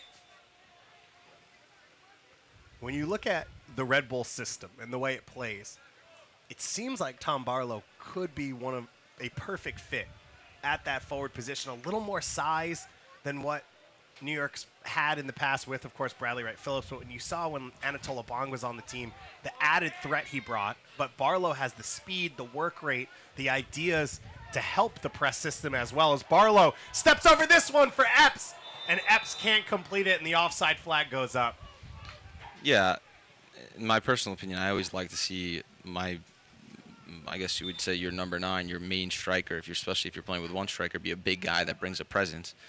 Obviously, with guys like Bradley Wright Phillips, he's like one of a kind. He's just a special guy who can score goals and who's clever, and he just knows things and does things that can't be taught. But when you see guys like Tom in the front, he really adds a presence, and he really worries center backs. His hold-up play is really effective. So when I think of a number 9, I always tend to think of a big striker who can hold the ball and be a sort of a menace in the box. And it's very effective. So it looks like it's John Tolkien holding his lower back, going over to the sideline there. And we'll see what the plan is for New York Red Bulls, too. Coming forward, they do have Janos Luba on the field, who is a left back for them. So they have some flexibility of how they'd want to make some changes. 2 subs already made. Edgardo Rito, a natural right back, on the bench. Jordan Scarlett, normally a starter at center back, on the bench in option. Sebastian Elney, as well as Amarillo de Sousa.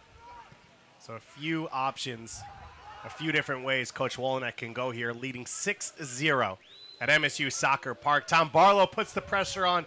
Beautiful footwork there from Castanera, and then he floats it out left towards Benitez. Good feet there from Barajas. Barajas, an Atlanta native at a University of Kentucky. Barajas, dangerous pass. He hands it to Lima, and a hat trick. Chris Lima. 2 goals on the season, and now 3 goals in one game here at MSU Soccer Park. Yeah, it's just the cherry on top of a really bad day. It's just really bad pass, and if you're Lima there, you've got to be thinking this is the easiest goal you'll ever score in your career. And for Barajas, even if he hits that clean, you've got Stroud pressuring Campbell on the other side. It's a dangerous pass with your goalkeeper out across the box, and he was not able to hit it clean, and it was a gift for Chris Lima. And out of nowhere, we're talking about Jared Stroud sitting on a hat trick. Chris Lima gets one here. Still only the 64th minute, a 7-0 lead for New York Red Bulls 2. And I feel for Bras a little bit because they're down 6-0, and he's trying to get the game going, and he's trying to get touches, and he's trying to play, which is Atlanta United's identity. And so he has the right intentions there. Just gets caught up in that Red Bull press and gives away a really sort of, for him, I'm sure, embarrassing goal. And it might be worse in just a moment. Barlow, a long touch. Castanero comes out, and he makes the save. It looked like the golden man up top was in for his next goal. Yeah, that was interesting to me. And I don't think Tom well, apart from the last game, he scores 2 goals and gets an assist, but that was very sloppy and out of character from Tom. And he takes a long touch. The goalkeeper, I think, could have probably come and jumped got. On that then he doesn't get it, so he gets a second chance at it, and then takes a kind of a short touch, the opposite of what he needed, and the goalkeeper saved it. So sloppy from him, from Tom. Chance here for Conway the other way, and 1 back for Atlanta United 2. Here they come. The young man, Jackson Conway, out of the Atlanta United Academy, gets that one to get his team a little bit of respect here. And Jackson Conway's 2nd goal here of the year.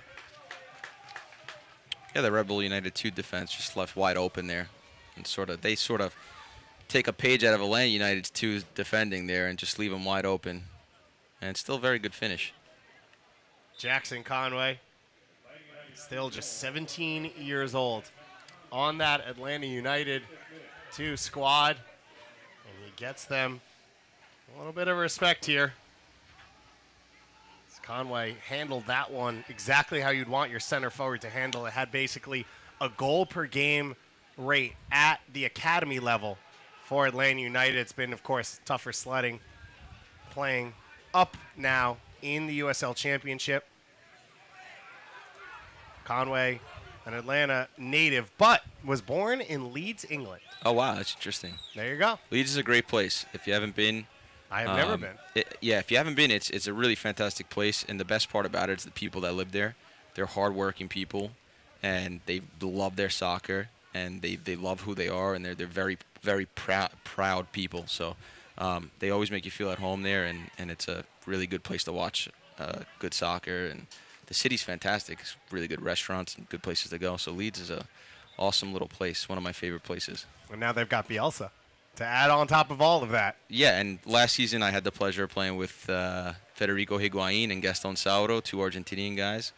And they love Bielsa, and they love those guys, and they told me all about them. So I'm well educated now on all the Argentinian legends. And they almost went through to the Premier League in his first year, but now he's got a second year to build it back up. So crazy how they did Heartbreaking. it. So crazy and heartbreaking how they did it. And I know the passion of the fans there and what they feel. So I can only imagine how difficult it was for that city to not go through. And especially they get the result away from home in the playoffs.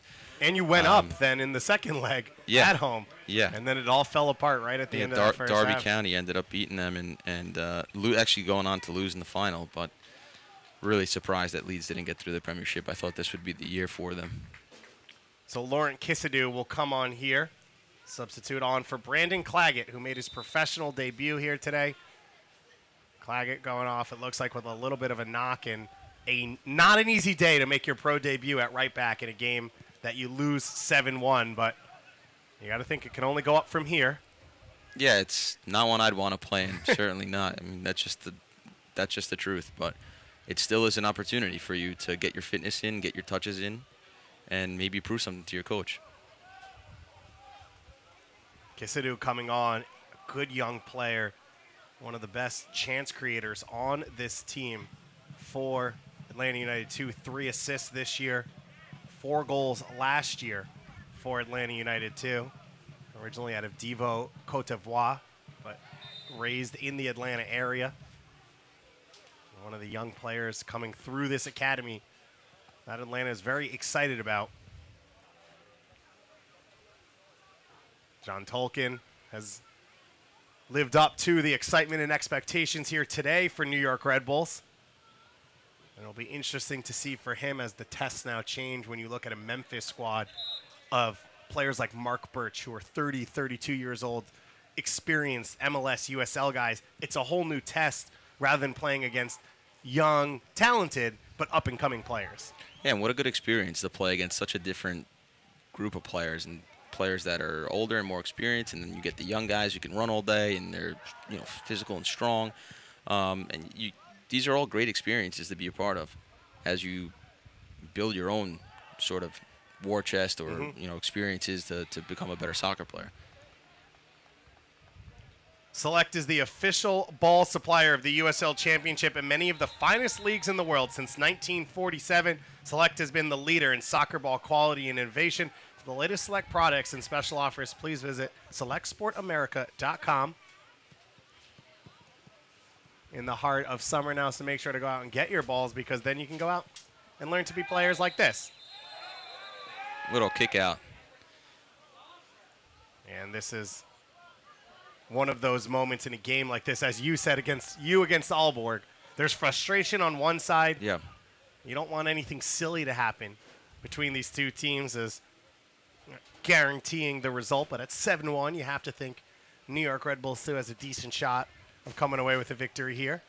Yeah, if you're Kilwine, you just want to stay out of these situations. You want to make sure you don't get hurt, and you want to definitely stay away from all the extras after the soccer stuff, kicking out and fighting and doing all that sort of stuff, because it's just not worth it, and you're winning the game 7-1. So you see a red card here for Luis Fernando.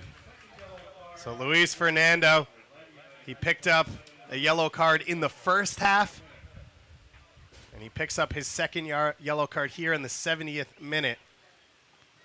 Well, that afternoon is done for the young Brazilian, and a frustrating one for everyone involved. Yeah, and it's unfortunate. It's difficult when you're in these situations to hold your temper and to keep your temper and keep things in line. I mean, you're losing 7-1. You're still regardless of the game or the season or whatever the situation is, you have a lot of pride. Most soccer players and athletes have a lot of pride in what they do, and they take their job very seriously. And this is a bit of a humiliating defeat for them. It's tough to swallow, I'm sure. And you can see there for Fernando, frustration in the kick at the end at Sean Nealis after he fell over his legs and took him down from behind. And that is what the yellow card is for. Well handled there by John Freeman to try and keep this under control. Now, New York Red Bulls, too, sitting on 7 goals here. That is their club record. The USL Championship record is 9 goals in a game. Man up right now in the 70th minute. You got to think they'll score again. You got to think there's probably goals both sides still coming on this one, but for Red Bulls, too. Although they did struggle man up against Ottawa last week. Last week they were man up for 70 minutes. They scored 1 goal. Since then, playing even numbers for 2 games, they've scored 11 goals. Yeah, it's a fun sport. I think this game's a little bit of an outlier. 7-1 sort of skews the stats a little bit, and Atlanta's sort of thrown in the towel a little while ago, so it's been difficult. Just to separate from that, something I'd like to see from teams that get pressed by Red Bull or vice versa is, I think when teams sort of pin you in your own area and you're defending a lot and you're bunkered in, you need to have an answer for that. And I'd like to see, sort of what we would call in soccer a third man running. So an accurate pass that goes into a striker, the striker drops it off to a midfielder, and then that midfielder can play essentially what is called the third man running. So you have a sort of a counter-attacking weapon. We haven't seen that from Atlanta today. So you see Red Bull 2 have pinned them in their own end, and you don't see an answer for them. They sort of just play the ball forward and get it taken away, or they lose the ball with sloppy passes.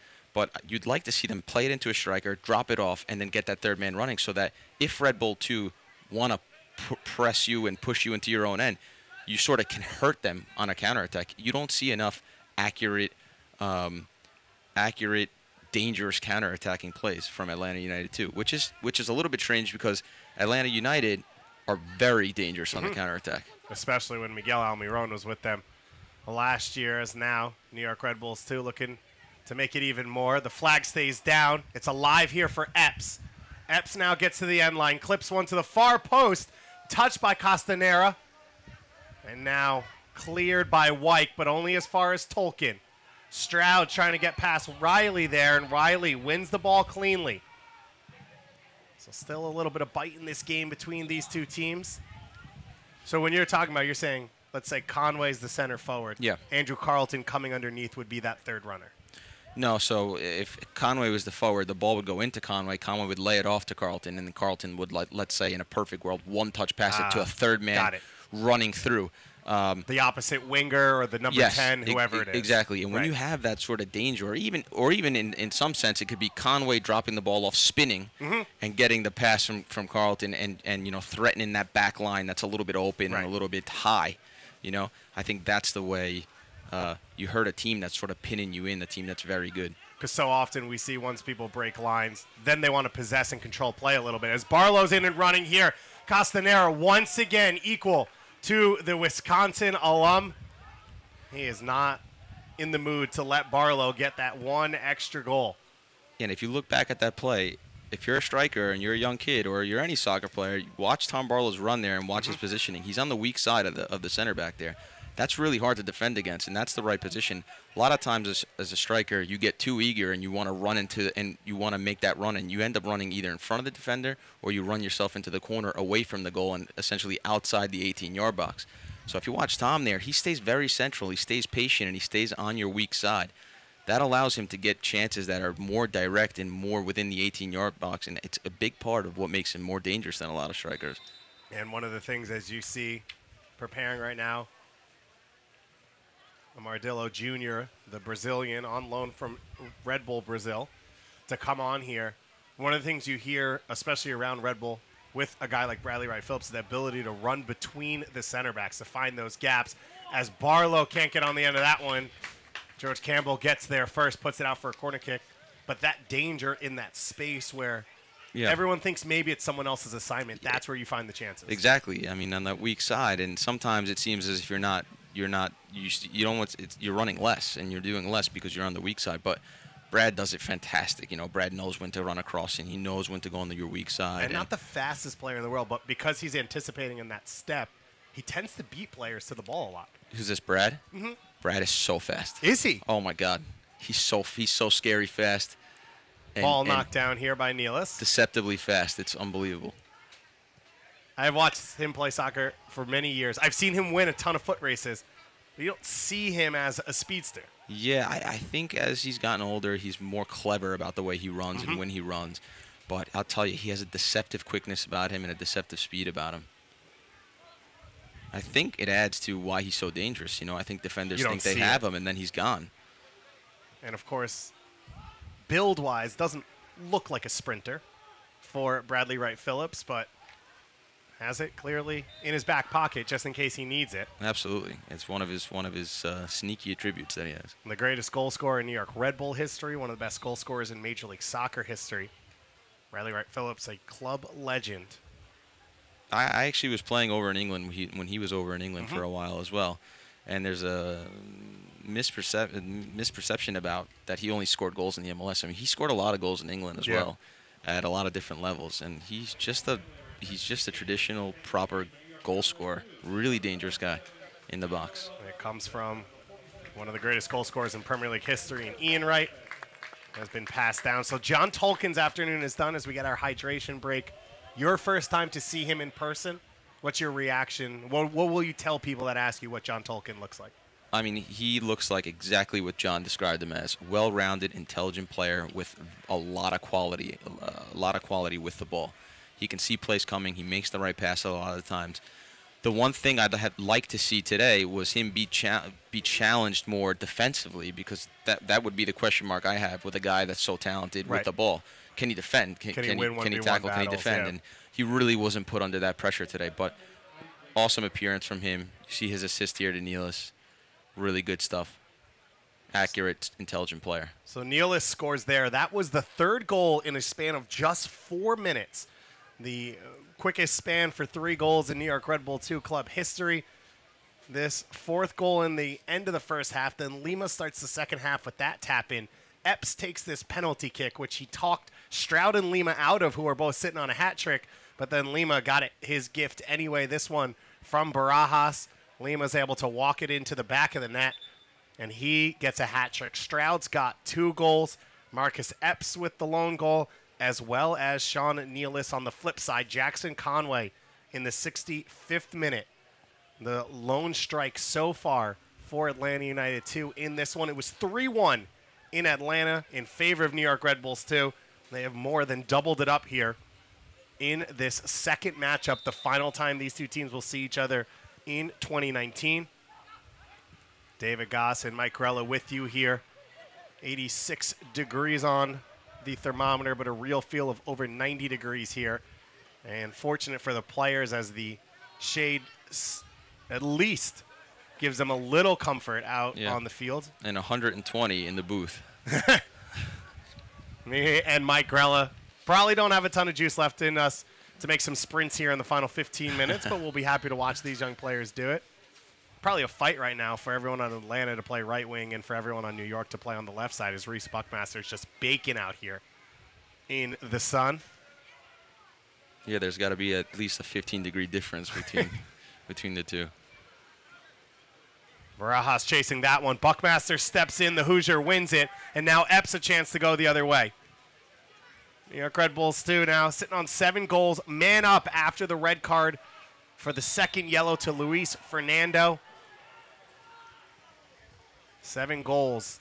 A USL Championship record for New York Red Bulls 2. 9, the all-time record.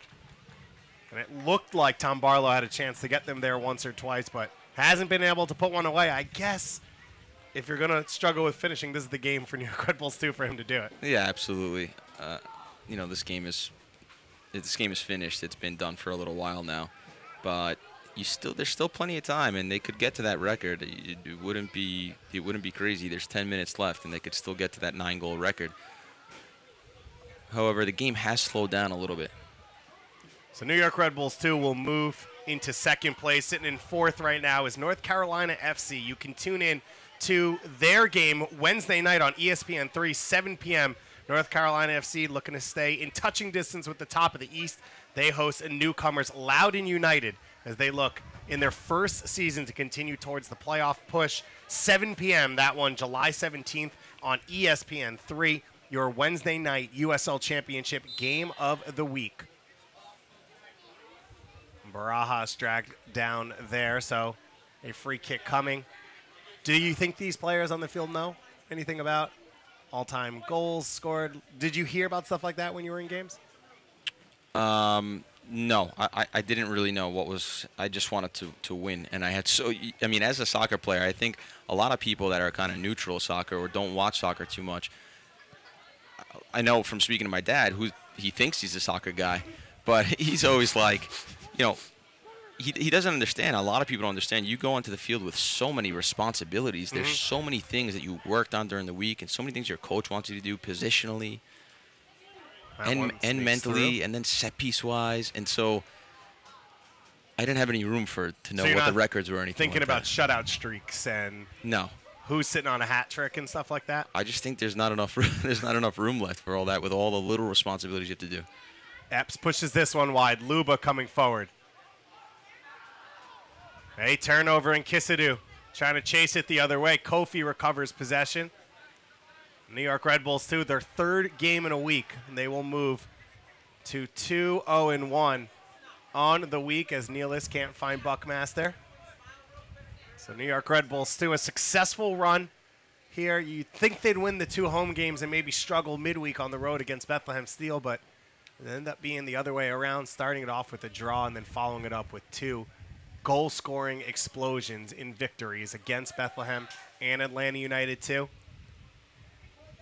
Yeah, 2 things for me. Red Bull 2 were just A, more organized, and B, more committed to today, to the challenge of what today was. And Atlanta United were just second best to everything.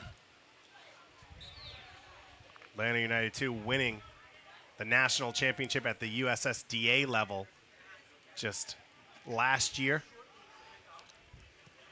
Putting together one of the best young groups in the country. It's tough to then learn it at this level as Epps gets that cross away. The offside flag goes up.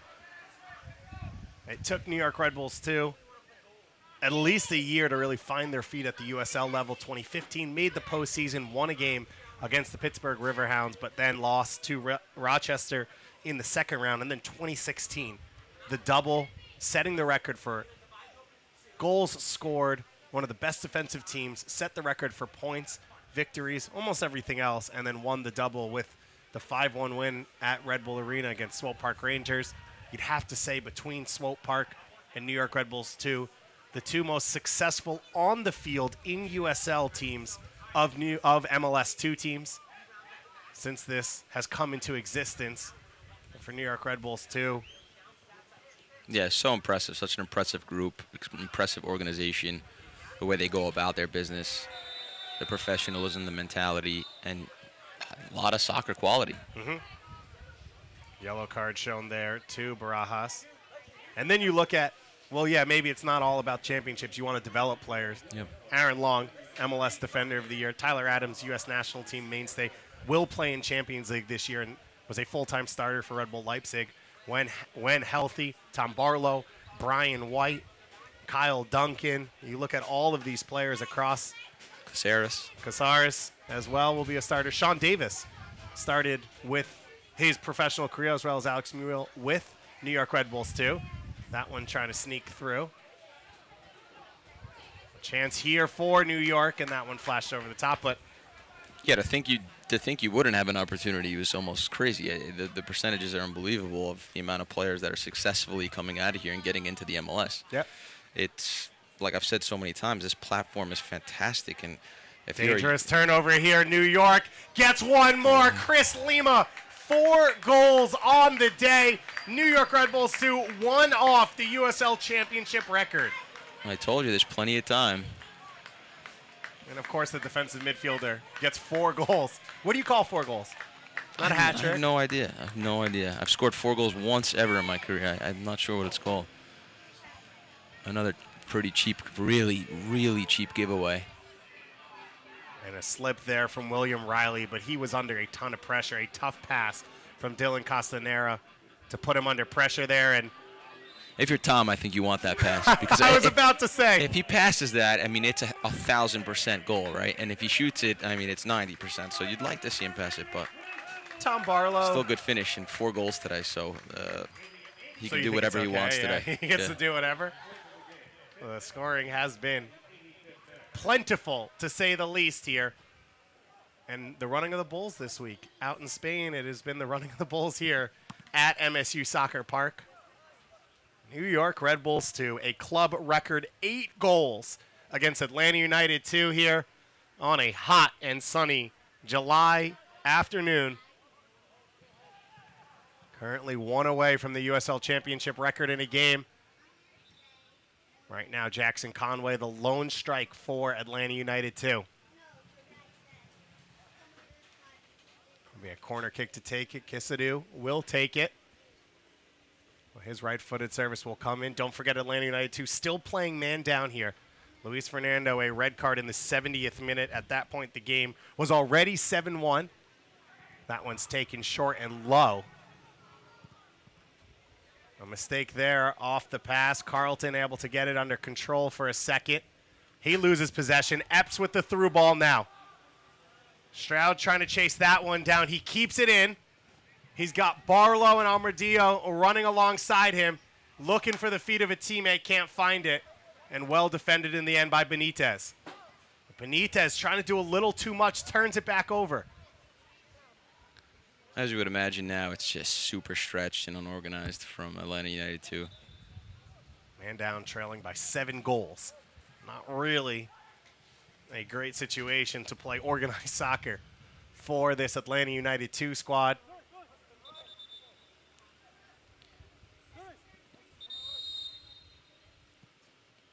And Chris Lima now with 4 goals.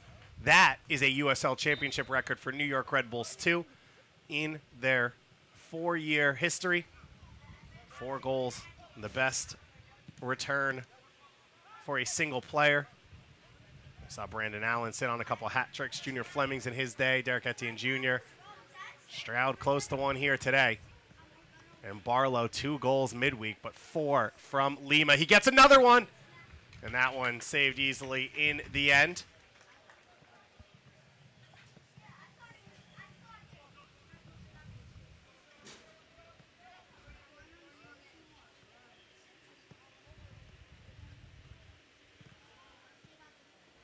Yeah, this game is really slowed down. I think there's still actually another goal in it for Red Bull 2.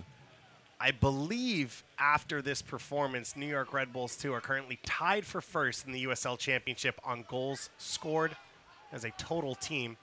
Phoenix Rising coming into this game, we're first in the league on 45 goals on the year, and Reno 1868. So basically first and second in the West.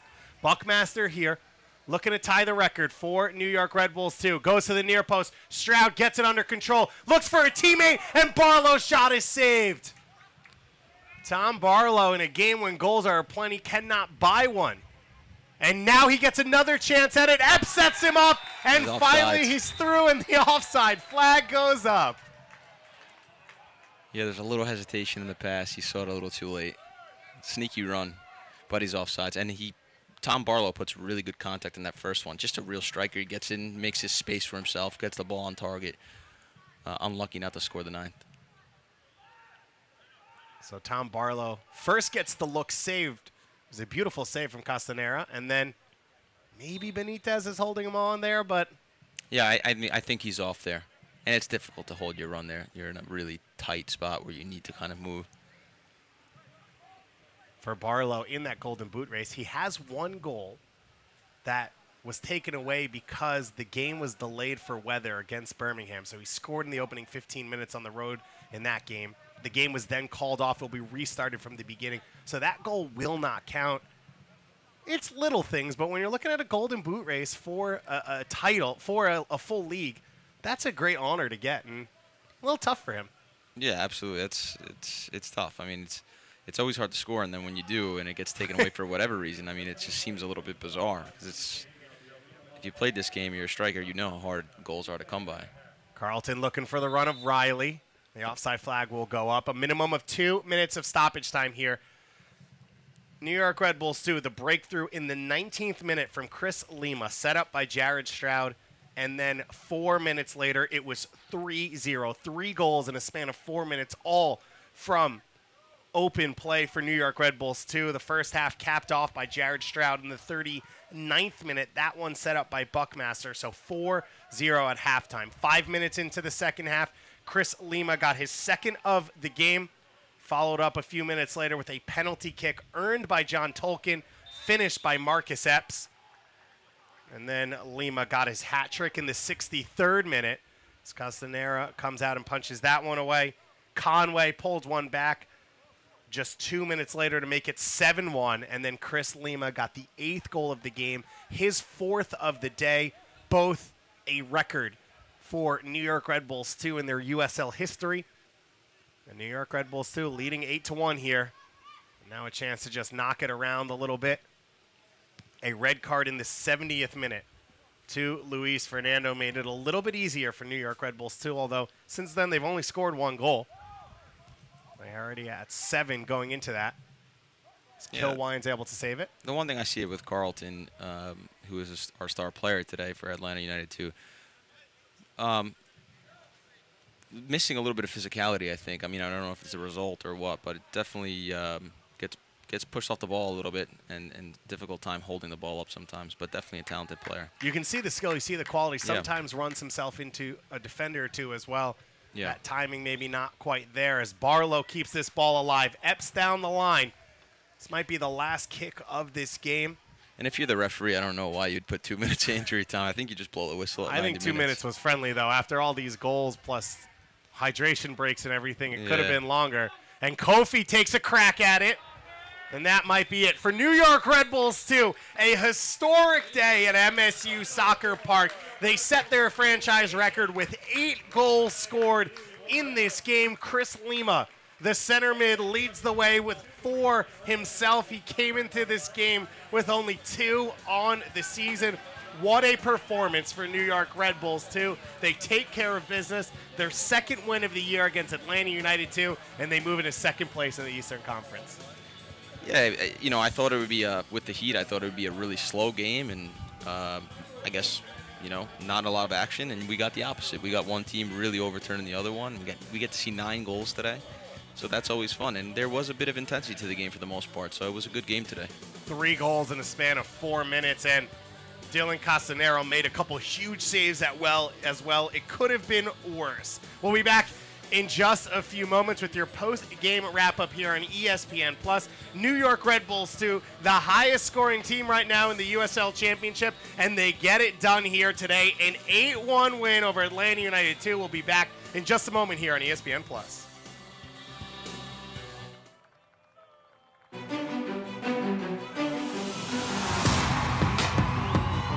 Lima gets it back. He will take a strike. Played in. Laurel gets a hand to it. Denied by Laurel from point blank. He's standing on his head right now. Marcus Epps finds some space. Barlow putting it in, back of the net. No slowing down, number 74. New York puts the exclamation point on this one tonight.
New York Red Bulls facing off against NYCFC coming up tomorrow. They'll hope it's even half as good as what it was today. A historic day for New York Red Bulls, too. Their club franchise record in goals scored total, as well as Chris Lima's record 4 goals in 1 game. David Goss and Mike Grella with you here on ESPN Plus as we take a look at our final stats.